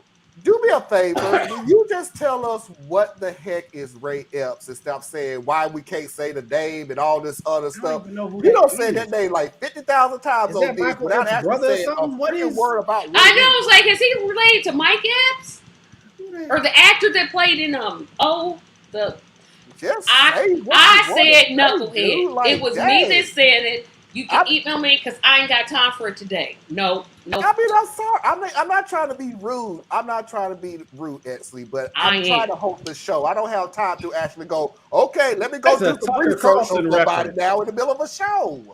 Say what you got to say about them. What you say, Theus? Apparently, Ray Epps is like a Tucker Carlson talking point. And why would we listen to that? Ooh, a former American professional basketball player. Well, that's why I don't know him. It's only one real sport. All right, keep going. It's only one real sport in America. So basically, what you talking about? Up here, he's the guy that the conservatives apparently blame for the Capitol 6 riot. Not the tens and thousands of people that showed up. One guy, and he comes back and says, Ray Epps was filmed on January 5th and 6th telling people to go to the Capitol. He was removed from the FBI wanted list. No, Facebook. He's removed from FBI. These articles are coming from that's the 26 point down, like Fox's site, and it's like the 26th on the 26th page, like way back there. It's Way not some back random there. dude. It's cool, See? man. Hey, y'all believe that? I'm not even here to dissuade you if that's See, what you believe. I stand by my knucklehead comment. I'm not gonna insult you, dude. But just to put a fine point on you using Ray Epps, it's the equivalent of they saw the one black dude in the riot and said BLM was there. There's like 5 black people there. Remember, there's like 5 Oh, of them. there's 5 No, now. the DoorDash guy, the guy delivering DoorDash was His there, ass still in jail. and that's the only one I And they're saw. still in jail. Yeah. Yeah, I stand by my comment, Marlon. You can kick me But off, hey, but you I know, stand by mine. You gotta remember, the Trump movement is a multicultural movement because right behind him is always like 4 or 5 black people who say blacks for Trump. We don't even call ourselves blacks. That's a dead giveaway. Like we don't call ourselves the blacks. Put Mickey's comment back up, please, if you can. Yeah, not if you're gonna be insulting. No. Oh, okay. I will stop because I did. I promise y'all, I did go to church today. But Mickey, you 100% correct. I'm gonna have to talk to your pastor because Oh, he knows I'm mouthy. we all know you mouthy. Yeah, basically. Let's go ahead and get into some feel good stories right now. So I thought this was supposed to be a serious day. Ain't this supposed to be a serious day? Serious day? Trust me, when I get to Foxy's videos of the week, we're going right back into serious stuff. So don't worry about it. So we're gonna do some feel good stories right now. What is wrong with you? You just want to be pissed? I don't get angry. Talking about. Well, I get angry sometimes. I'm not angry right now. I'm not angry right now. I'm having a good time. I'm actually literally having a fabulous time. That's why I say don't kick these type of people out. Oh, I'm not. No. Talk the crazy talk. See, what was my only rule is just do not just be respectful. I'm not gonna kick you out if you are a Trump supporter or Republican supporter or whatever supporter that you. I can't even keep up with y'all names now, so I just keep to MAGA and people like that. Oh, and dude, I'm not I heard a little soundbite today. Yeah. Right, so they call themselves Ultra MAGA, right? Because that's what they do. Whatever the left says about them, they just take and own it, and then they move with it. But then they called themselves something like the Orange Menace. I'm like, what? You're picking on your own dude. What? You're picking on your own dude. Hey, that's no worse than Ben Shapiro saying he wasn't smart enough to plan that January 6th terrorist attack. These are all proof of the we've been saying for years. It's not about Trump. Yep, right now they're trying to find their way. They hope so much that Trump does not announce. Yeah, because they want DeSantis. They want anybody but Trump. But right now they need him to be quiet until after. At this point, they wouldn't even cry if he was in jail. No, they would cry. They really are done with Trump. They're not done with him. Like if he's the nominee, they'll vote for him. But they hope that this but they call damaged him enough that somebody else can take. What did they call themselves? The Orange what? The Orange Menace. No, Orange Mafia. It was the Orange Mafia. That's what it was. But they realized when we say orange, y'all are saying that because his face. We're gonna go ahead and go into something more a little lighthearted. So here we go.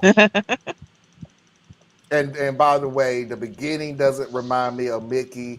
I don't want this to happen to Mickey, but the ending of it, that's Mickey. My grandmother has Alzheimer's, so she often doesn't know where she is or who's with her. Now, I know for a fact that she has no idea who I am. Therefore, I make an effort to call her grandma multiple times anytime I'm with her. So recently, I noticed she needed her hair and nails done as the color in both of those areas was fading or chipped. I made an appointment with a family member who owns a beauty salon and took her there. Normally, customers sit in the front area and rarely accompany the person they came with onto the actual salon floor. So I can understand why assumptions were made, but still, don't mess with my grandmother. I was on the salon floor with my grandmother, sitting in a seat right in front of her, while my cousin colored her hair. I was there to make sure to keep her calm and engaged while her hair and nails were being done. She was telling me the same story she told me 10 times in the last 10 minutes, bless her heart, when I felt someone behind me. Now, we were in the farthest corner of the room, not near a bathroom or a wash station, so there was no reason that anybody should be behind me. My grandmother stops talking and looks behind me. Grandma, chipper as ever, said, "Hi, are you another grandchild?" Karen says, "No, I'm not. And why are you not working?" "There's a line over there." So me, upon realizing she's talking to me, say over my shoulder, "I don't work here." Karen says, "Well, you sure look like you do. You're on the floor. Customers sit in chairs to wait." Now, she's talking to me condescendingly, and I do not take that sort of tone well. Neither does my grandmother. In a moment of clarity, I watch that bright chipper smile fall, and a glimpse of my brainiac grandmother peek through. I shoot a warning glance at my cousin, who's pursing her lips to keep from laughing prematurely. Grandma says, "Well, by your own logic, my dear, you must be a worker. Go get me a Coke, would you? That's a good honey bunch." Karen starts sputtering, and my grandma laughs. The chipper look returns to her face, and she says, "Hi, are you one of my grandchildren?" At this point, Karen is fuming, asking what kind of drugs my grandma's on, and she stomps off in her loud high heels. My grandma turns and loudly says, "I guess not. My grandchildren are not bitches." Oh my gosh, I love my grandma. I don't know where Karen went. I wasn't really paying attention after that.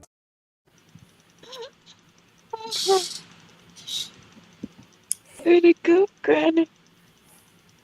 I want to say way to go, Granny, but that's what my dad died of. So I'm just Alzheimer's like, makes me sad. I'm sorry. Alzheimer's is. I just Yes, can't. yes. It's hard. I mean, I get the end was funny, but I'm like, mm-mm. No, the story that's was just cute. too hard. The story was cute. I'm not gonna lie, it was. And I can relate to it because of the proximity to Alzheimer's that I had in my youth. But Alzheimer's is the one time in my entire life I ever saw my father cry.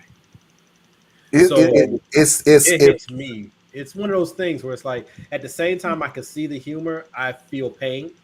So it was. Yeah, this is a hard one for me. Sorry. I had to just so. It's one of those things when you see glimmer in the darkness, when you see some type of happiness in the darkness.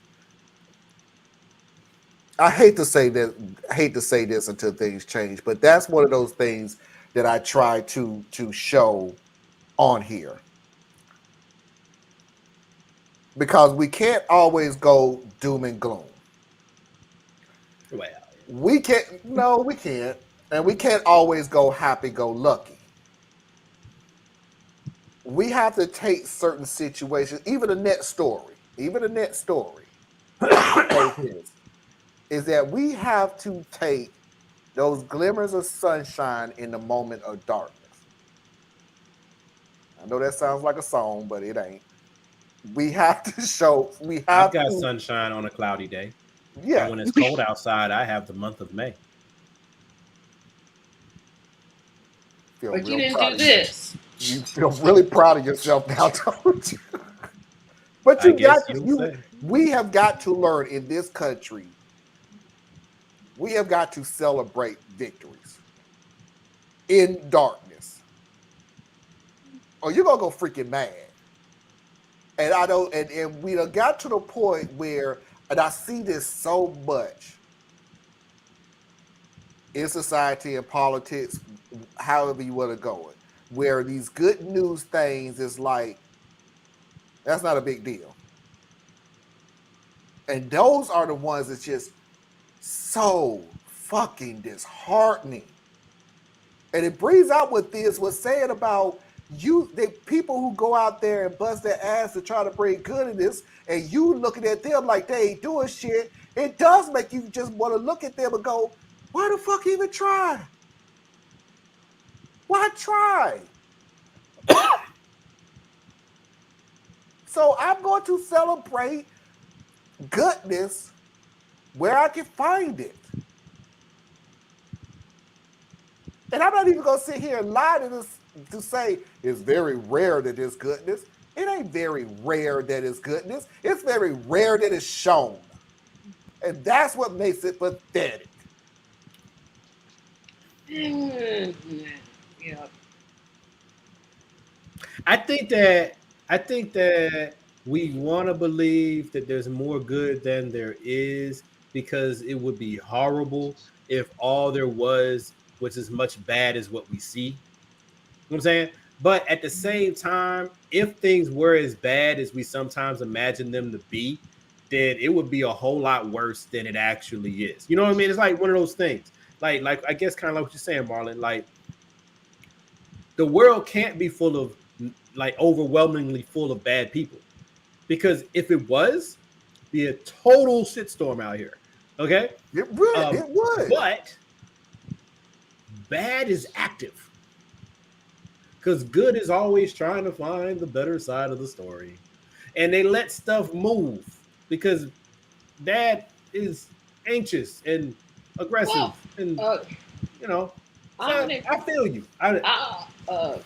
Yeah. Like I said, this story, this particular one about the Alzheimer, I'm like, nah, it hits you on both ends. Yeah, it's hitting a little bit too close for me. But in general, I've always believed in life, and I don't want to go vacation Bible school on anybody, but I have to in this sense because it makes sense for me.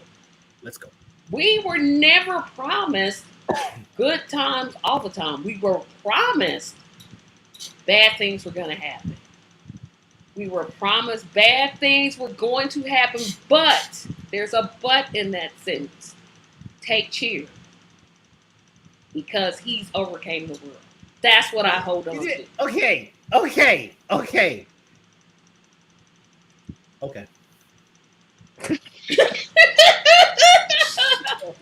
that? But yeah, we were never promised. The news while good does it. Bad has a louder voice. But you know what's funny though? Exactly. This is a funny thing. Because Mickey, I used to say that, right? I used to say that. And then you'd be like, well, you know, why don't we ever have good news? You know what? Every time someone has tried to do a good news story or a good news channel or a good news, it dies horribly. Yeah. Because nobody wants it. People want to feel better about their situation. And the only way that people feel better about their situation is knowing somebody else has it worse. That's the sad, dark side of America, of humanity. That's what makes people feel that. Everybody had good stories. You be feeling bad about yourself because your story ain't as good as their story. Yeah, that what makes people feel good about themselves is realizing that they're not worse off as the next person. Yeah, I'm not as bad as this person. Yep. But that's yeah, you were never.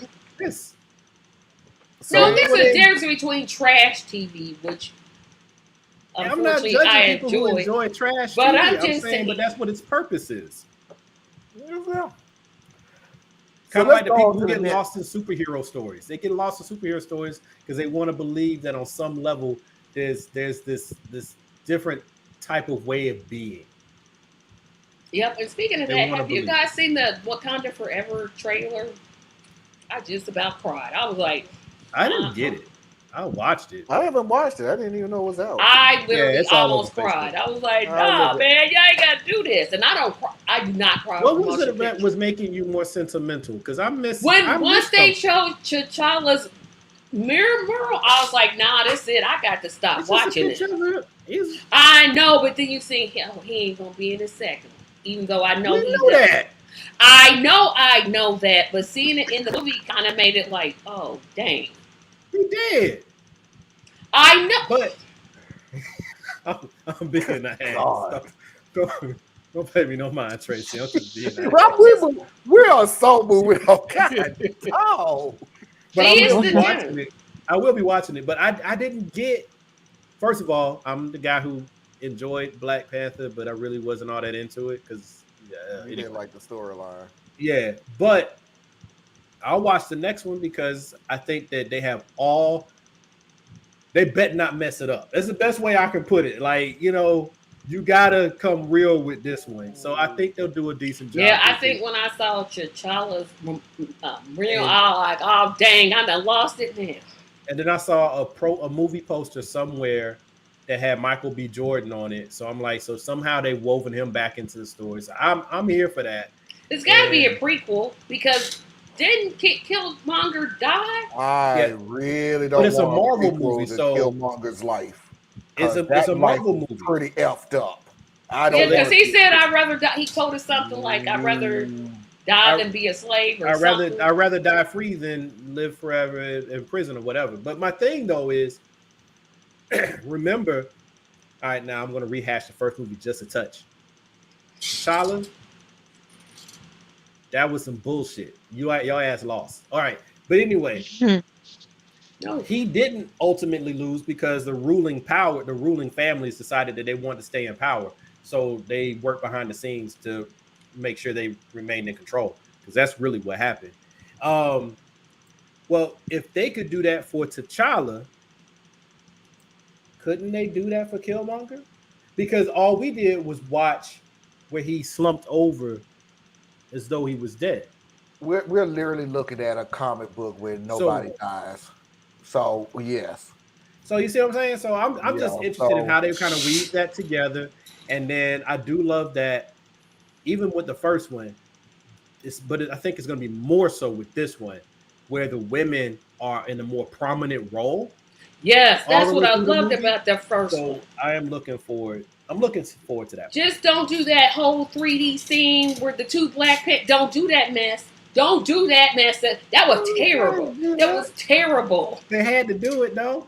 That was terrible. They said, "I'm like, what is this? CGI 3? What is this?" It's pretty bad. It was horrible. Sorry, Anna, to bore you, but I just had to get off that. All right, y'all. I literally forgot to pay the bills, so let me go through this real quick. Please don't forget to go to Tracy Media LLC Patreon page and please support her. Please do not forget to go to patreon.com/Complex Mind and support Theas. Please do not forget to go to my Patreon page, Radical Truth to Power, exactly the way that it's spelled. And please do not forget to go to BoreliaEtc.com and learn something that you didn't think that you need to know. And please learn it before it's too late. Yeah. So let's go on to the next story. Remarkable rescue. The pizza maker helped save an Indiana family from a house fire. He risked his life to pull a 6-year-old out of the burning home, and this morning the family is recounting what happened. TJ Holmes here with the story. Good morning, TJ. Hey, good morning to you, George. And this guy, the hero you talk about here, he actually tells us he got into an argument with his girlfriend that night. Because of that argument, he got in the car to go take a drive to clear his head. And it's because of he was out driving aimlessly that he passed by this house. Now, that is one fortuitous fight with your girlfriend. But because of that set of circumstances, it all had to come together for the right guy to be in the right place at the right time. And because of that, a little 6-year-old girl might be alive because of it. Are you Xavier? A rescue caught on camera. Here, come with me, man. Come with me. After a 2-story house became engulfed in flames in this neighborhood just outside of Indianapolis. 6-year-old female and a 22-year-old male possibly inside. 25-year-old Nick Bostic just happened to be driving by. It was adrenaline. I hightailed my butt into the house, going through the around the side of it, through the back door, up the patio. Went to go downstairs, found Kaylani in the smoke, continued upstairs, collapsed at the top stairs, and then went to jump out the window. You can see him collapse on the ground after handing off 6-year-old Kaylani Barrett to a police officer. And minutes later, making sure the young girl he just saved was okay. Is the baby okay? We just dropped everything we were doing and took off running. David and Tiara Barrett were on a date night when he got the call from his 18-year-old daughter, Sienna. The house was on fire, with all 4 of their kids and their friend inside. The family is speaking out together for the first time now. I just saw like fire in the living room. I just ran upstairs like yelling, and then I went and grabbed my baby sister. We started running down the stairs, and that's when we saw Nick, and we just couldn't find Kaylani. Bostic helped them out the door before searching desperately for Kaylani, who the family affectionately calls Baby K. I took a deep breath and I ran down there and I grabbed Kaylani and I used my ears to help find her. Bostic seen here in the hospital. He suffered smoke inhalation and first-degree burns. I remember pulling up to the house and running up, and all Sienna kept saying is, "I can't find Kaylani." And then they said she was in an ambulance, and then the officers told me about Nick and what he had done, and I started crying more. One of the most awful feelings to have that I wasn't there. Kaylani said, "Daddy, I was looking for you." Sienna Barrett, the eldest daughter, led most of her younger siblings and their family friend to safety. She is a hero to me, and she's always been. I don't think of myself as a hero at all. That's just something you would just do. The cause of the fire is currently under investigation. The family lost almost everything. On our wall in the living room, it was completely burnt down. The only thing that was left was love, and that's all I feel from everyone. But the family says they did pick up a new family member. God uses the most unlikely characters. He sent an angel.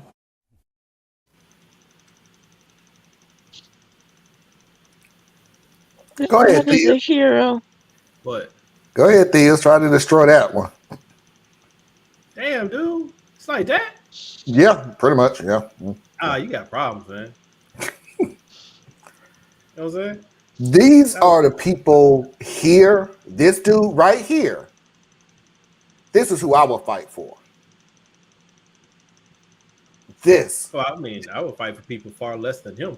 But yeah, what he did, you know, because I think like dial it back and just realize how amazing the situation is.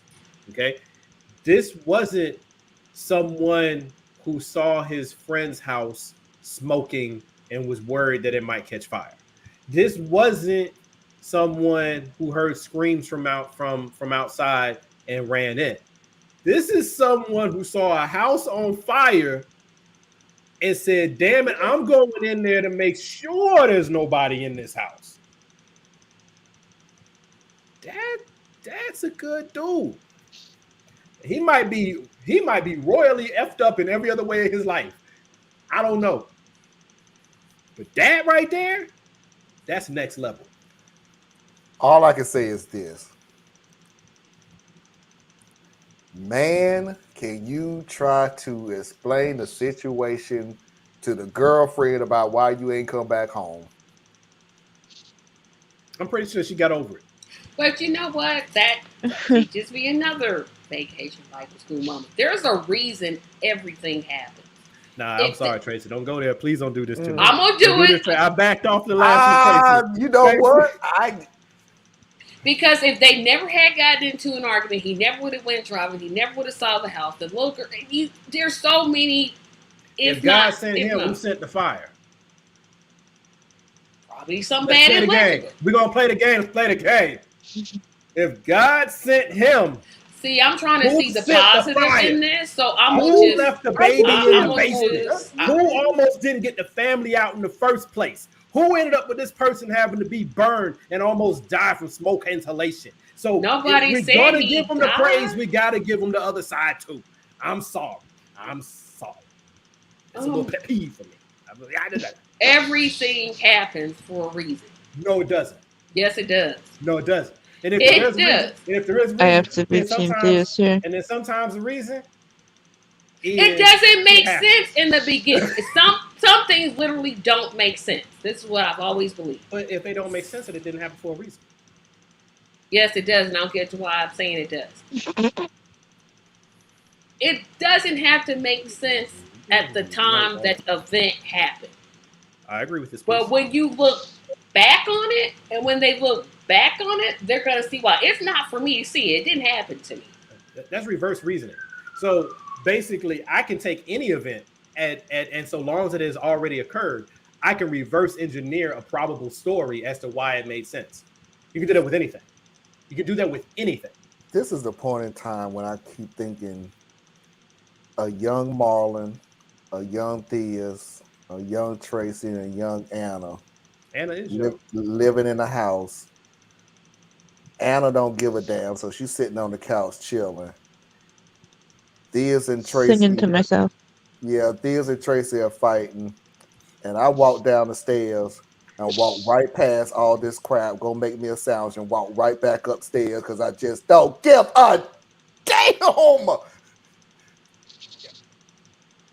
die. You ain't offer You nobody too. else no food, Marlon. That's real jacked up, I man. could die. Y'all can That's starve. I foul. don't even care no more. I hope you got it out of your stash and you didn't go and take Tracy's deli meat that she sat there and had to wait for them to cut, and then go get my special cheese that I ordered special to come in. If we're all kids, then who's our Yes. Yes, I did take it. Now what? See, this is bad. Just bad, man. That's what I believe. That's what I'm gonna stand on, and I'm gonna say this It's gonna cool. change it. I'm cool. That's cool. I'm just gonna push back on it because everybody likes to do stuff like that, and I'm just like, you can't be. It's just it's too convenient for me. Mickey, I'm gonna disagree with you because in all things, trust me, I've had some very everything is bad God's things, fault. Everything, good and bad, is but God's fault. it's working. All of it for me. He literally created us as a science project to see what happens. All things are working together for the good of them who are called according to His. I'm gonna stand on it. You don't have to agree with me. I don't. You don't have to agree with me. But I'm going to shock you with one thing. I'm going to shock you with something. What's up? What you got? Look up a show and literally watch it. You're not, but I know. But I'm just going to say it so I got it on record. There's a show called, oh, gracious, I forgot the name of it. That's a terrible title for a show. Wow, see you. So,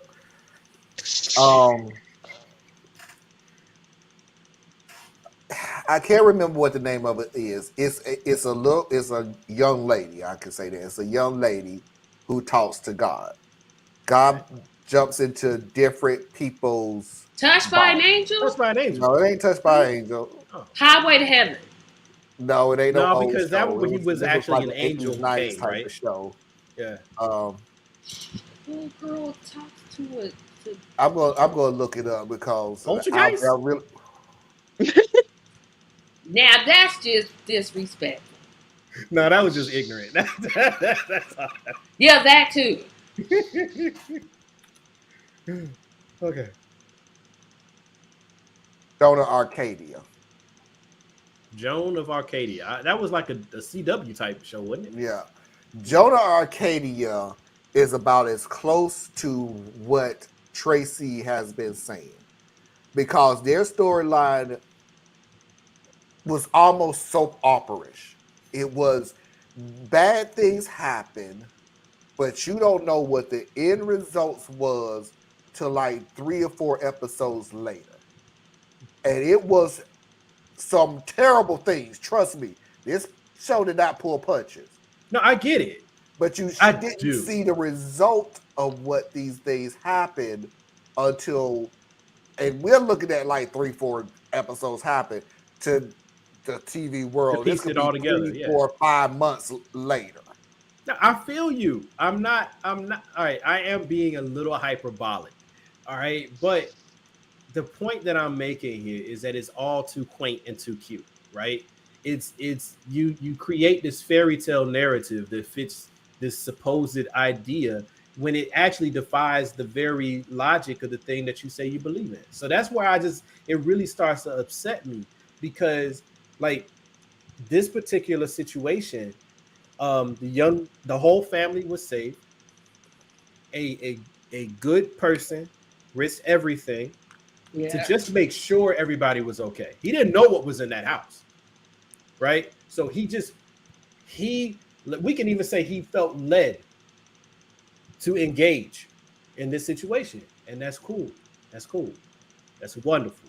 And if we want to follow down that particular path and be like, well, God called him in the midst of his own struggles to see beyond himself and hear the cry from his heart, from his spirit, that he needed to engage in this situation. And then we could go down that narrative. But then I'm gonna be like, okay, well, how come that's not the situation for like all these other things that are popping off? You know what I'm saying? Like, how do you then say, oh, you just gonna chalk it up to he works in mysterious ways when he lets other families die, or the house up the street burn to the ground with everybody inside of it, or the girl who gets raped by the guy she's 10 years old, or the woman who dies on the delivery table, or You know what I'm saying? The person who beats his wife, who's beating his wife right now. You know what I'm saying? So it's like it's real convenient when it comes out well. We're literally doing the same kind of logic push that people do when they be like, well, a good guy with a gun is like better than a bad guy. It's the same jacked up logic. My thing is, if you're going to give credit all the way around.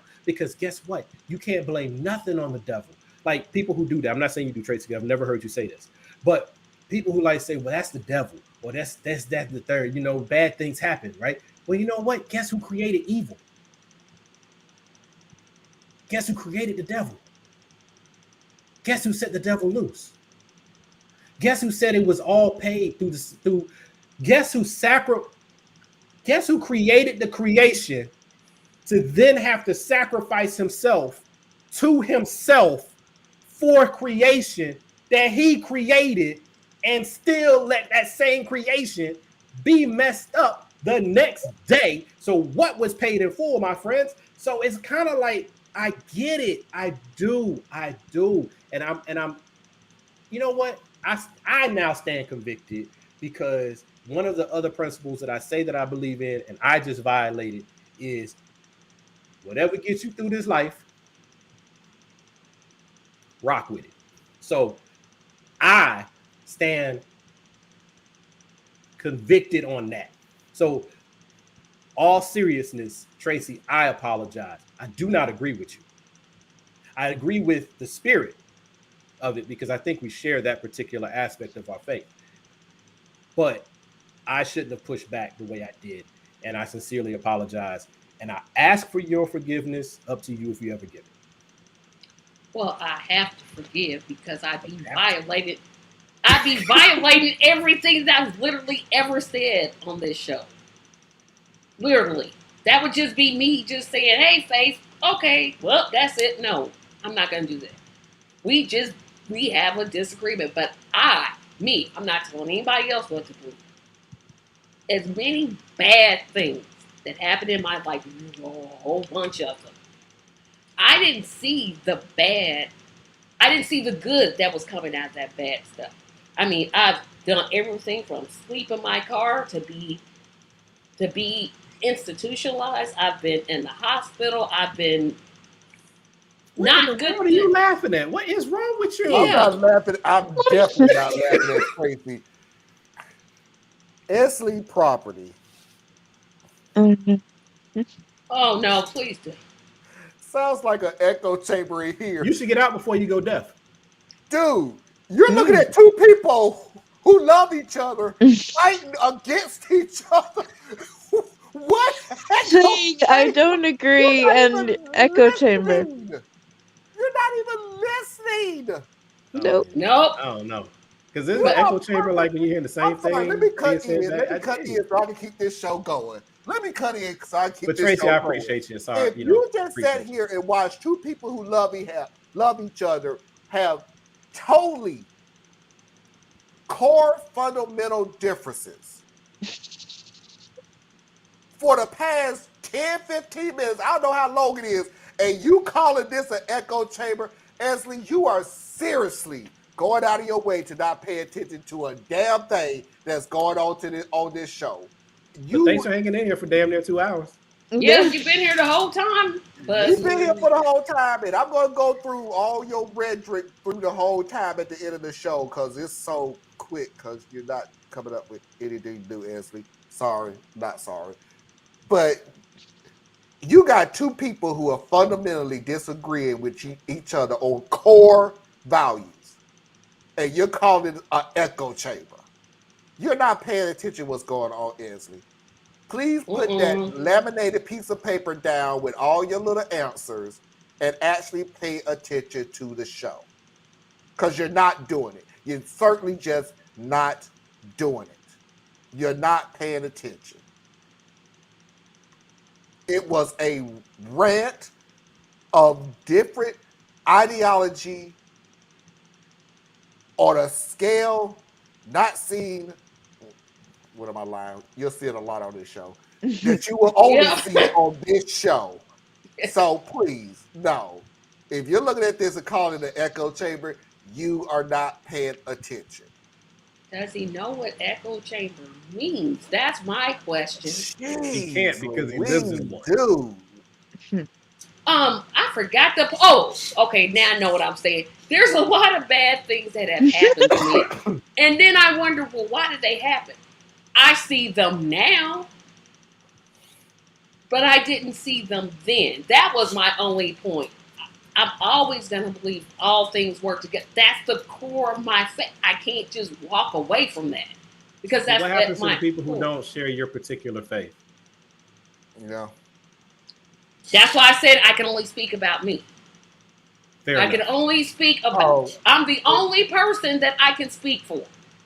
And Tracy, by the way, if I ever offended you thinking that I was laughing at you, No, you I know figured you had to be darn reading something. well I would not laugh at absolutely anything that comes about mental health. It ain't funny. No, it's not. Never has been, and it never will be. Yep. And by the way, just to make a fine point on the new people that's coming to this show, appreciate y'all all coming in. But if you think mental health is funny and you're trying to find a way It's out not. of it, fuck you. This ain't that damn show. It's really not. You can come in and say what you want to say. Wait a minute. Never said you never criticized Biden. We never said that you never said it. We never said that we criticized Biden. So, oh boy, I tell you what though, but man, yeah, I'm gonna tell you right now, Eastman, you can come in anytime you want to, because eventually you're gonna run out of space on that laminated piece of paper for all your arguments, and you're actually gonna start listening to what's going on. You really are. I still want to know. Do you know what an echo chamber is? I'm just that I really got to wonder that. That's what I was laughing at. This sounds like an echo chamber of what? And I know the ending is better than the beginning and what you go through. But that's my moment. Foxy's videos of the week.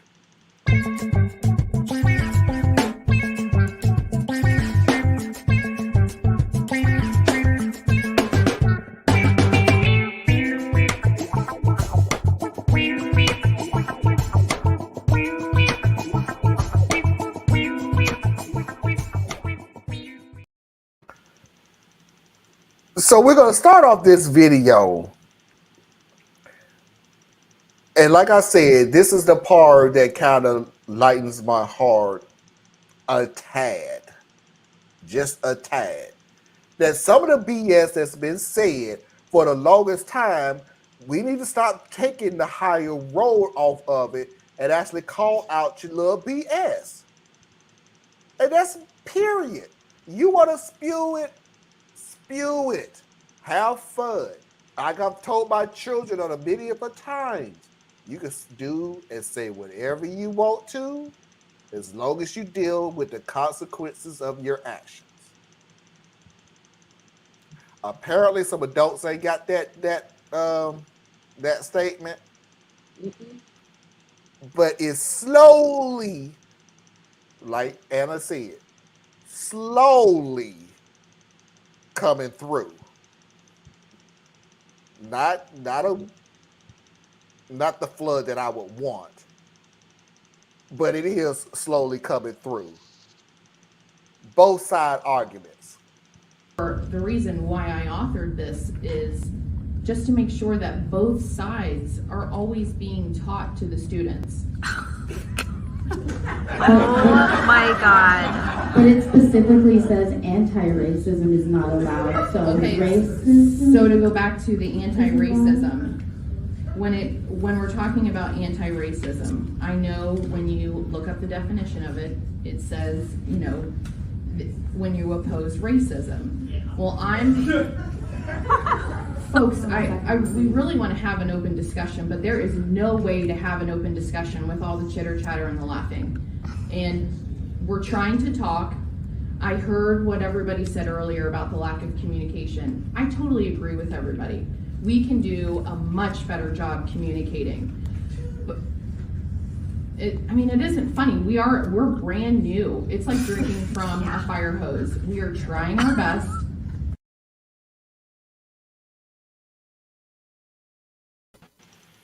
Oh, child. Oh my gosh. Anna, what did I? Damn, somebody send help. She was struggling. A water I'm sorry. hose? Don't ask me. A I'm water sorry. hose? Who drinks out of a water? I mean, I know people drink out of water hoses on a hot day, but who sits there and regularly drinks out of a water? She said a water hose. So what she was trying to say, at least in that little part, was that old expression of trying to drink out of a fire hose. You know, where Yeah, because you get the water it's coming fast, and it's a water hose. You was can happening fast in there. It was She you said, talking "I about understand teach both sides of and then somebody brings anti-racism." up anti-racism, so that means you're gonna teach racism. Yeah, I would have laughed too. I've been like, "Girl, shut your mouth." And that is why I wanted to show this video of this is. I bet she's all lives matter. I bet I got money on it. The good old days, you not laughing, you sitting there with your hands in your pocket, your hands in your lap. That's professionalism. Even though you're listening to the most unprofessional statements coming out of these people. No, lady, you need to be laughed at. Seriously, you just need to be laughed at. If you can't take it, maybe you need to shut the fuck up. Now, I'm not being mean when I actually say you need to shut the fuck up because you have every right to keep talking. Cool. Talk. Don't be in the school board. But this is what you're going to get. You're going to have people laughing at your little silly ass. This is what you're going to get. Oh, I bet I know who she voted for. I can almost guess. And she's all lives matter. She's definitely all lives matter. There is no two sides to racism. There really isn't. There's one side. Racism is bad. You're either racist or you're non-racist. There's two sides of racism. No, it's not. There's the racist. Actually, there's three sides to racism. You got the racist. You got the subject of the racism, and you got the anti-racist. Like, there's multiple things going on here, but it's like she didn't know she was talking about. She had no idea. She used the water hose when she should have used it. I'm still on the water hose. I'm sorry. I'm on the water hose. She thinks this is kind of like her little weird Bible study that she came out of, or whatever little thought group. Don't put that mess on us. I guarantee you should go to church. I guarantee it. But she's not representative of all people who have faith. Okay, she has an ideology and she's after something.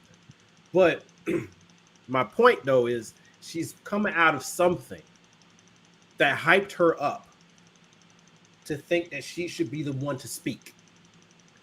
And then she went to speak, and because she's never been challenged, she's never been developed, she sat there and tried to present something that couldn't be, she wasn't ready for it. It's like, who was that lady who tried to do it with the, well, it's not abortion if you were raped. If it was you know what I'm saying? If it was a 10-year-old. Girl, yes it is. Like, it's the same procedure. What you talking about?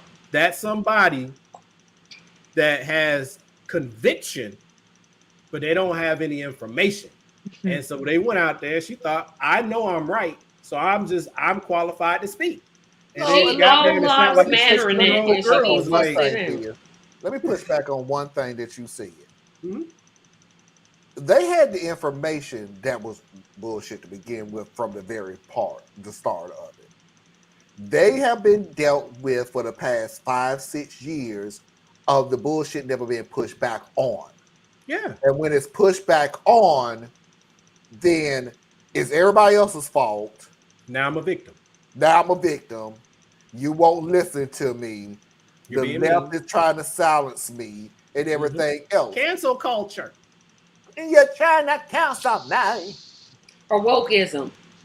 Oh, yeah. That's the one that really gets on my nerves. I can tell you read a book. So hey, you're woke. Oh, gotcha. Just like the dude that went to Thomas Jefferson's house and somebody said something about, well, remember Thomas Jefferson owned slaves? Oh my God, now Thomas Jefferson mansion is woke. The fuck it ain't woke. That's history. It's not woke. Well, it is woke if we're trying to lull you to sleep so that you don't know You're what doing we're a hell of doing. a job. And then you refuse to just listen to our fairy tales. See, we're trying to give you fairy tales, put you on to No, we're sleep giving you so we can do what we want to facts. do. But then you keep coming in read with these books you've been reading and saying factual stuff. It makes you're awake. And I need you to go to sleep. Sleepy time. That's what I was saying. I never could understand how woke was an insult. I have yet to we figure let 'em out do it. exactly how. Yeah, we sure did. It's not. We never figure out what We woke sure let is, him do it. because I'm like, the opposite of woke is it's sleep. asleep. And If if you you're want people to be asleep, is a lot worse than people waking up to your BS. I want that. And the funny thing about it is, it's amazing to me because y'all are naive. Woke mean broke. And every place that you said it was going to go broke hasn't.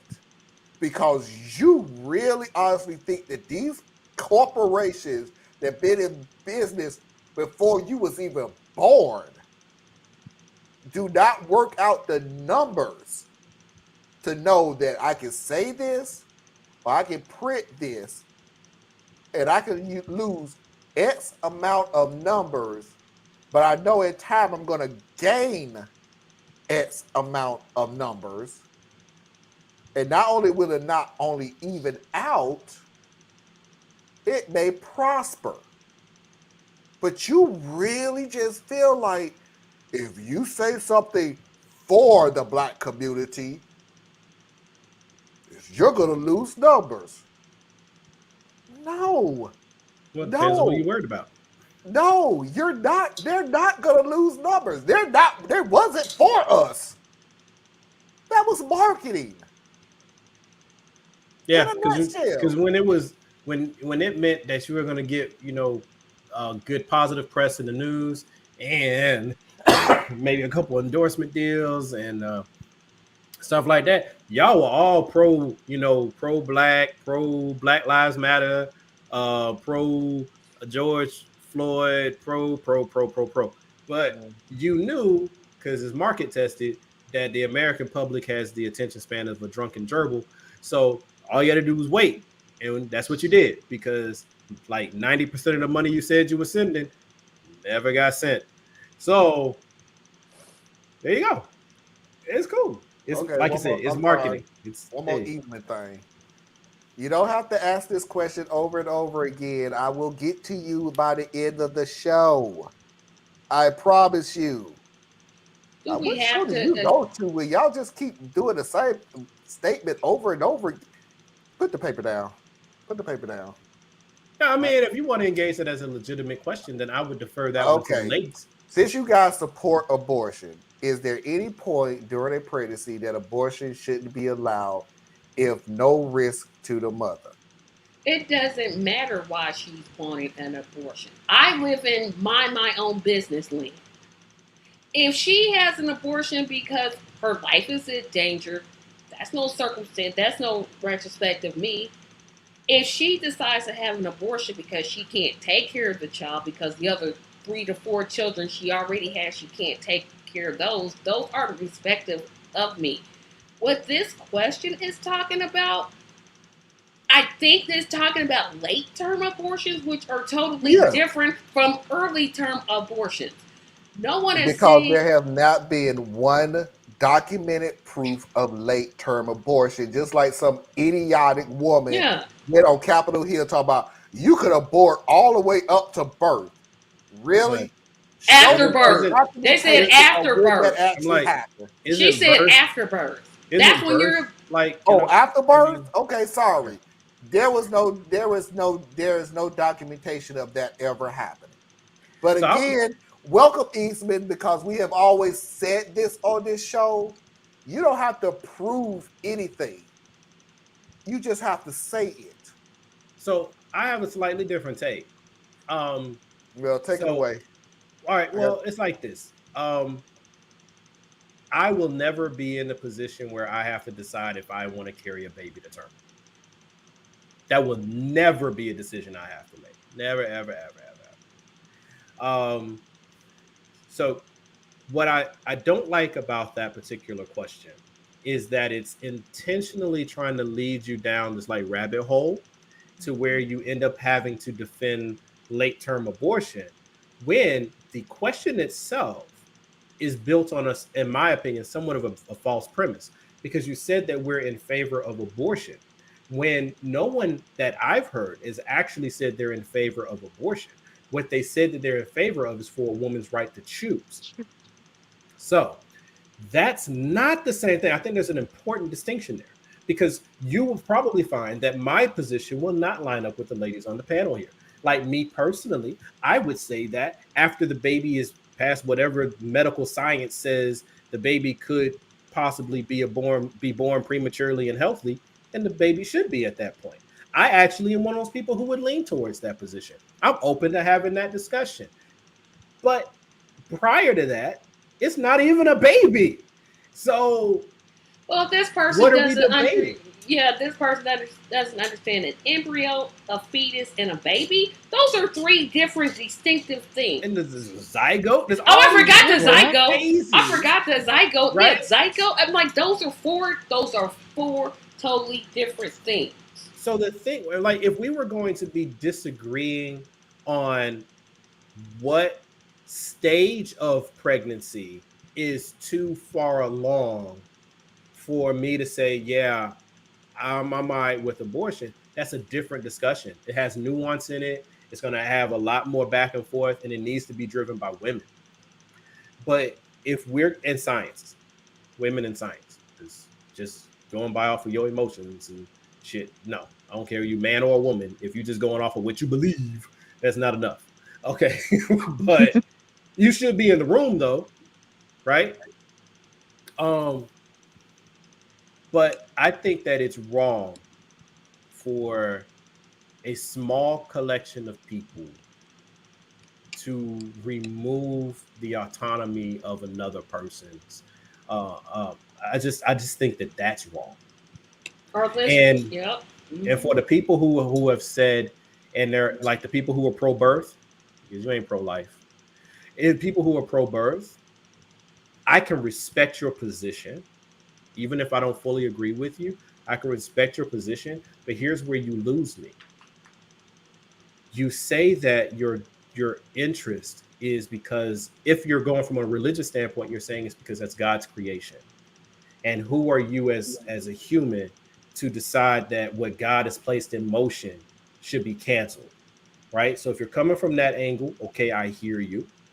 Or you're coming from the standpoint of it's still a life and that the life should have an opportunity to be born. Okay, I'm with you there because you're saying this is all about children. But if that was truly your position on either of those two, why wouldn't you put all the things you say are so important in place before you take away that right? Why didn't you make sure that the federal government and the state governments are doing better by orphanages and foster care and adoptive care? Why didn't you make sure that the problems with healthcare and having access to good healthcare, no matter what your economic position is wrapped up tight? Why didn't you make sure that if you're going to call a baby before it's born, then that should mean it should have a social security number, it should be able to be insured, it should, all these different things need to be in place. I don't agree with you that you should force people to have a baby.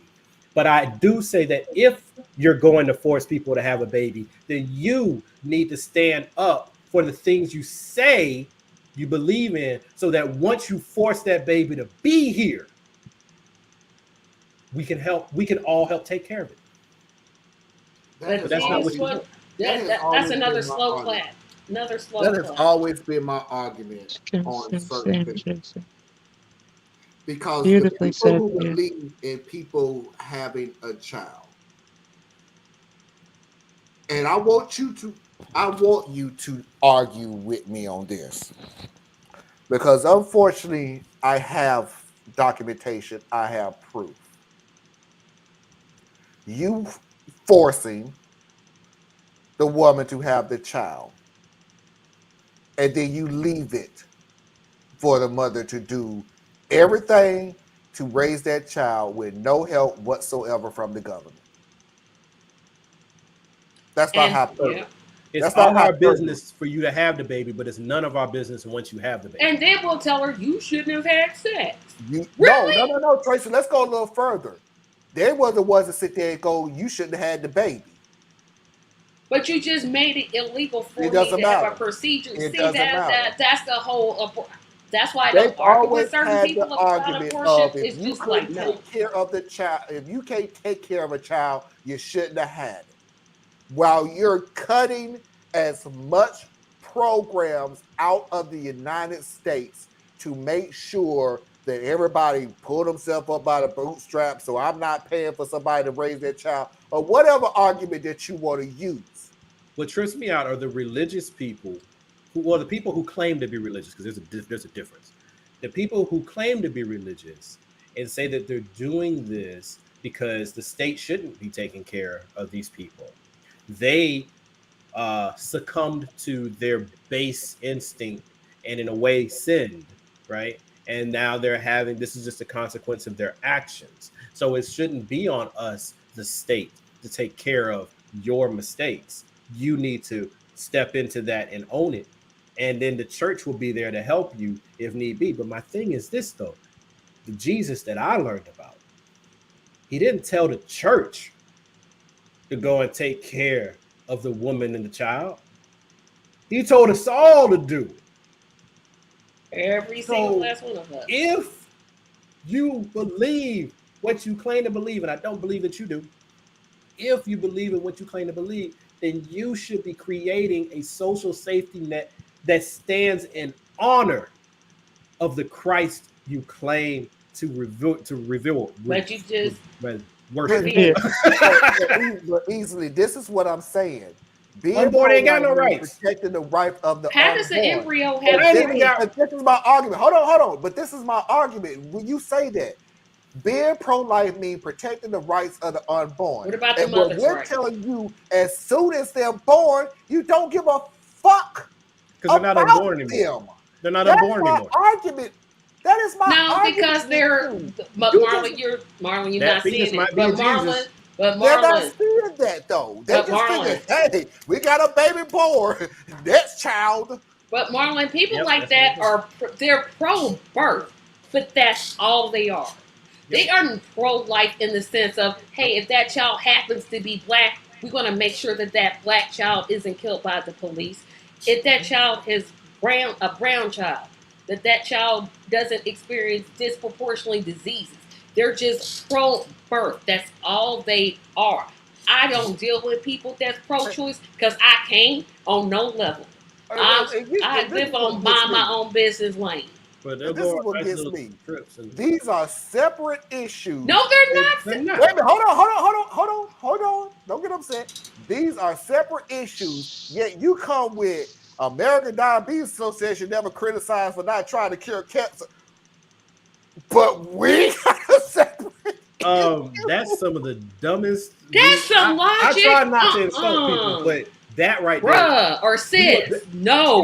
You know what? You get a do-over.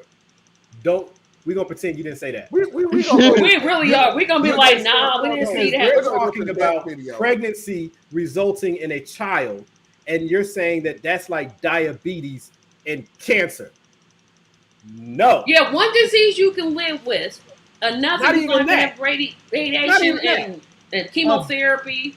A pregnancy, if it progresses properly, yields a child. A person. But they probably believe that if you have an abortion, you can have an abortion even after the child is born. See, at that point, it's not abortion. Yeah, it's not an abortion. The child is here. That's called murder. That's murder. If you kill a person that can breathe separately from the mother. You're debating the facts around the facts, and that's what they want you to do. They want you to play rhetorical fetch with them. And my thing is, I'm gonna keep you right here. Go ahead and move on. You say it's about the rights of the unborn child. You're calling it a child, and I'm saying why is it that the unborn child is your business, but the born child is not? And you won't get an answer. Thank you. Thank you. At what point does Jesus not care anymore? I'm done. Right? Stop disrespecting the greatness of God, the greatness of Jesus. Stop it. Stop it. Stop hiding behind something good for your evil. Stop hiding behind Bible verses that you nitpick through the whole Bible. Nitpick. Show do. Pick out they. What do they say? What's going to help your argument? God said that I knew you even when you were in your mother's stomach. I formed you in the womb. Thank you. You know the actual verbiage, but I know that's how it goes though. And they use that.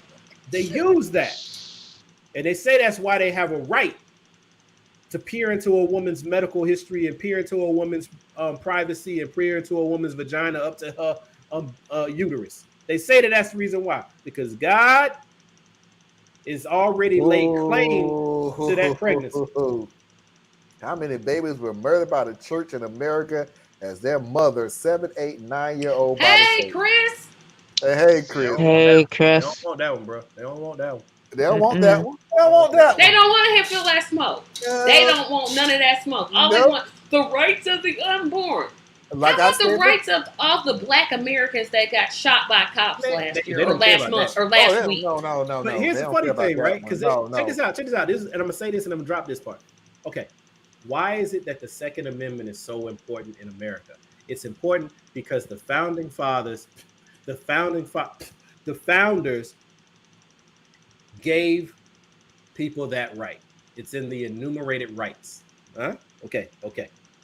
But you don't have a right to an abortion because those same founders didn't give it to you. So which is it? Is it the rights that God gives you? Because you're supposed to have unalienable rights. Is it what God gave you, or is it what the founders gave you? Which one supersedes the other? It's supposed to be God supersedes laws of man, but hey, maybe easily done forgot about the judge not unless ye be judged. I don't really know. Maybe they just forgot all about that part.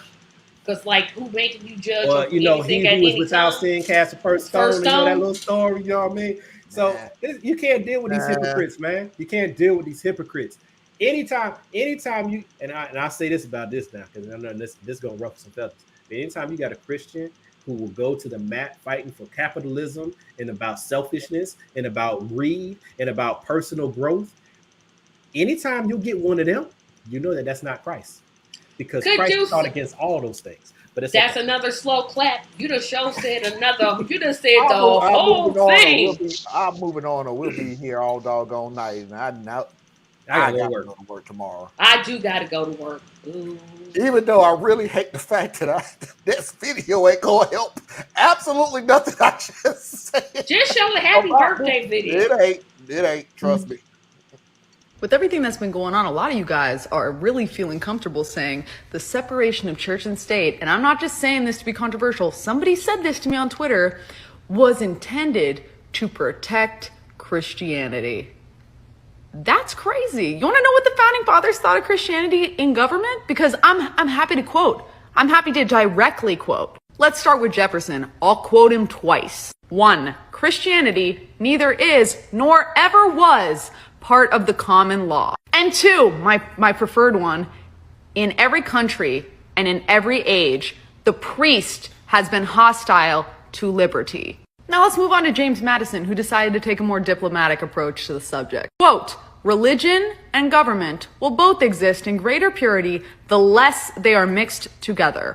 Let's do John Adams, because he perfectly encompasses what I'm trying to say here with this quote. Quote, the government of the United States is not in any way founded on the Christian religion. And some of you guys aren't going to like this one, but let's close out with Thomas Paine, who really more accurately reflects my feelings on the subject. Quote, all national institutions of churches, whether Jewish, Christian, or Turkish, appear to me no other than human inventions set up to terrify and enslave mankind and monopolize power and profit. Now,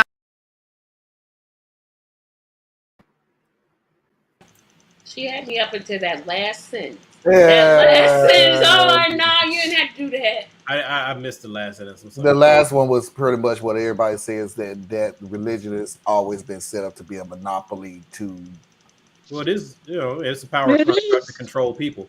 But here's the thing, though. Those are two of the most attractive people in one place. Well, they were in two different places, but I'm just saying those are two very attractive people. The guy was, the girl, I'm like, the girl was cute. Okay, if you say so. I do because I'm a guy, but yes, she Women was can cute. find each other attractive. What are you talking about? I just said the dude was attractive. I don't want to sleep with him. I'm just saying he's attractive. I said the dude. I'll read you about the dude. Whether the girl, I'm like, she. Now the girl, she's attractive. Okay, if you say so. She was. That's all I said. Is okay if you say so. What you find attractive, that's on you, bro. I concur. And you know it's getting late when Tracy go, bruh. Next video. Let me see if I got this straight. If a 16-year-old girl wanted to adopt the child, the government would not allow her. She isn't finished with her education yet, she can't financially support herself, and she's not a legal adult. But if she gets pregnant, the government can ban her from getting an abortion. Make it make sense. Now that's another slow clip. Yeah. You're just a vessel. The baby got here, so we don't need you to come get the baby. We need you to give us the baby. So so we cannot take care of it and force the child to live in foster care where they won't go adopt it. And if you're lucky, then the little baby, especially if it's a little white baby, it'll be adopted. Now, a little black baby probably won't be adopted. A little Asian baby, it'll probably. The Asian baby will be adopted. It might. The Asian baby will be adopted. I don't know because it depends on the Asian culture. Because white folks ain't picking up Asian babies like that. Yes, they are. I don't know what not like they used to. That fashion, like we used to be a trend too. Remember? But this is all about trying to boost the American white population as best they can. That's why it's easier for a European person to immigrate here than it is for anyone else in anywhere rest of the country. And then this is what this is all about, because by the numbers, there are more white people than there are any other in America presently. So if you can stop the abortions, then you will have more white babies. And then those babies will get adopted by white families who are in a position to afford to do so. Because one of the concerns that America is grappling with right now is there's not enough of a supply of infants in the adoption system, and they need more infants. So all of this stuff works together, folks. It really does. But that's why we want you to make it. We don't want you to go get one. They really look at it like, go get your own. Oh, wait, you're 16. Put that up for adoption. We'll take it. Next video. Listen to y'all. Pray for our schools, and y'all the ones took prayer out of school. You always come back to this argument, and I have no idea what it means. Well, imagine that. Something else you don't know. No, seriously, what would this prayer in school look like? The same way it did back in the good old days when teachers started the day off with praying and the pledge. Which teachers do you want leading your kids in prayer, though? What are you talking about? You want Mr. Johnson, the Pentecostal, leading them in prayer? Hell no, he'll have them kids speaking in tongues. What about Miss Smith, the Methodist? The Methodists are ordaining women and gays now. Maybe Miss Fields, she's Church of Christ. No, she'll tell them they got to be baptized to go to heaven. Well, superintendent's a Mormon. Ain't no Latter-day Saint member gonna get my kid involved in that cult. Well, the football coach goes up to the Catholic church in Bowling Green. My kid ain't gonna worship Mary. That one new teacher they got, he seems like he's all about praying. He goes up there to the Islamic Center for worship. What?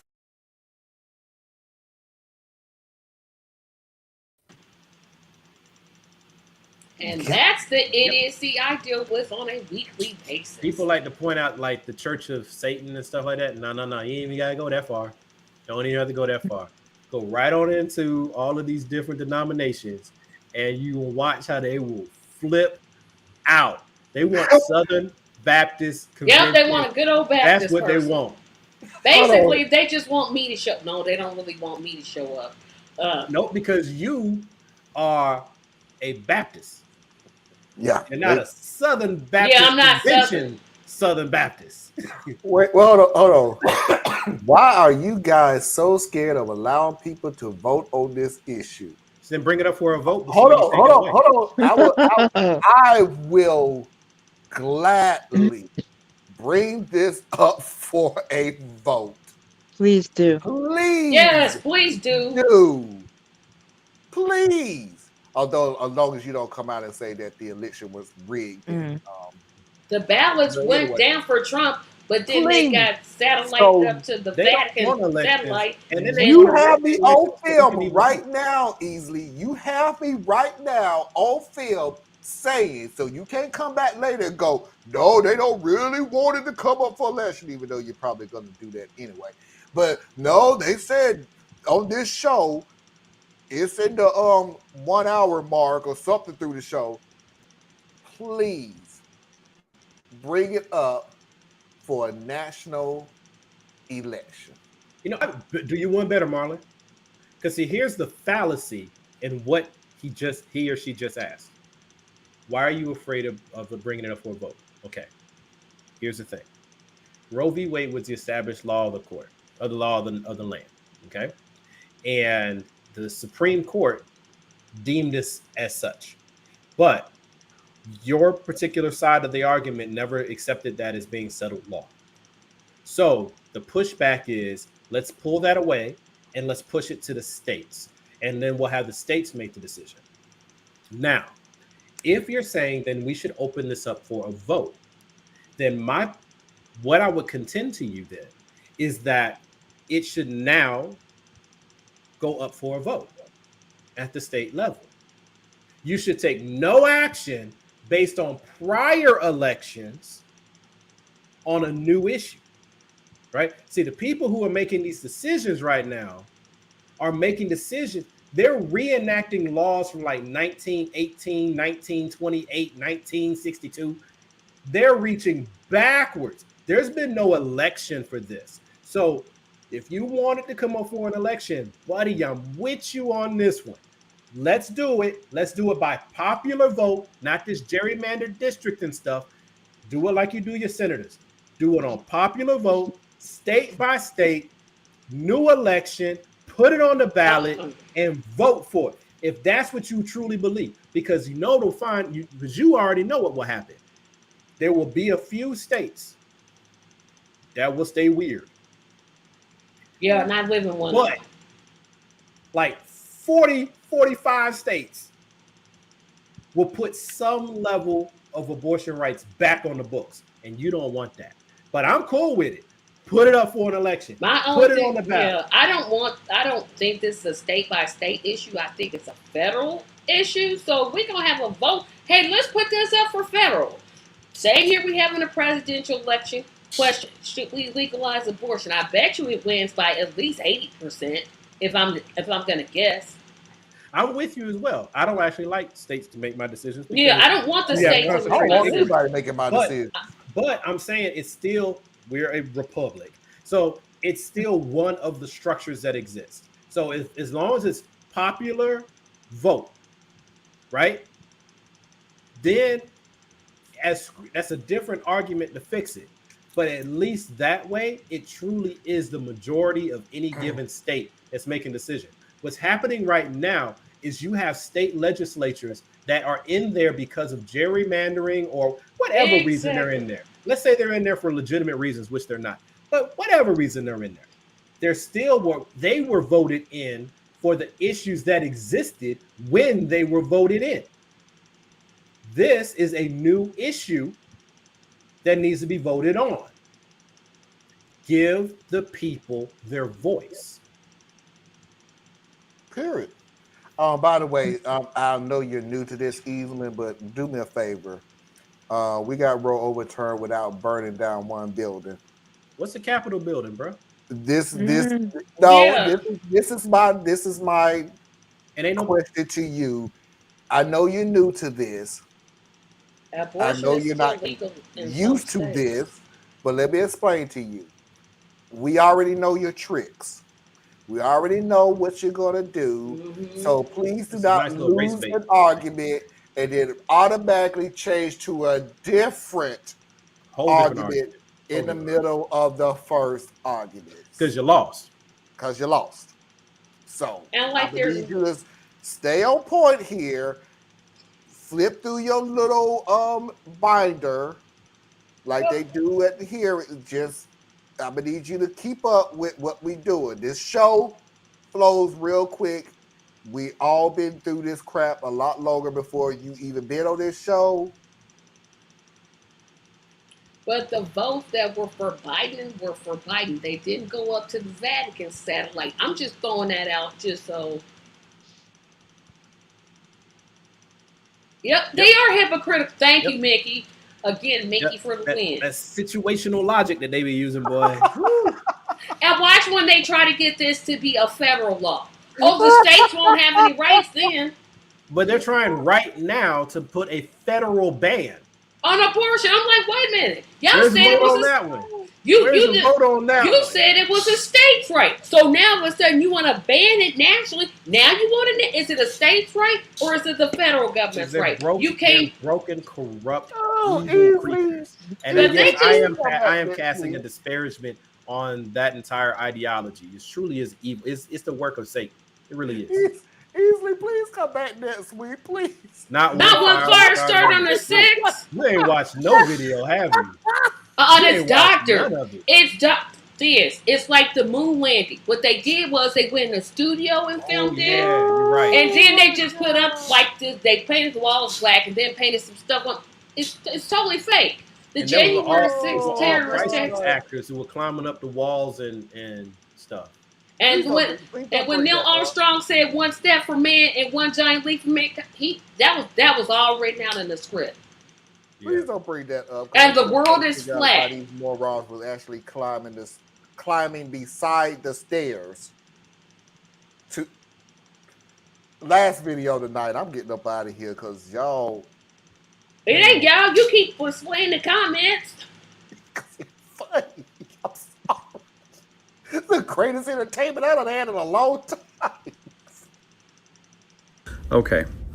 So for those of you who don't really understand the political climate in the United States, allow me to explain it for you. This is what basically happens. Just a scenario. It's just a scenario. Donald Trump will put his wiener in a guy's butt. He will say, it's not gay. And all of the Republicans will say, it's not gay. All of the Democrats will go, it's kind of gay. And then after a back and forth, Tucker Carlson and Fox News will say, well, what about Joe Biden's gay wiener? And then it will be the only thing that's discussed for about 2 to 3 weeks on social media and the news media outlets. And there will be a bunch of polls done about whose wiener is gay. Nothing will get done. Everybody will disagree on the matter and it will start over. That, my friends, is how rhetorical fetch is played.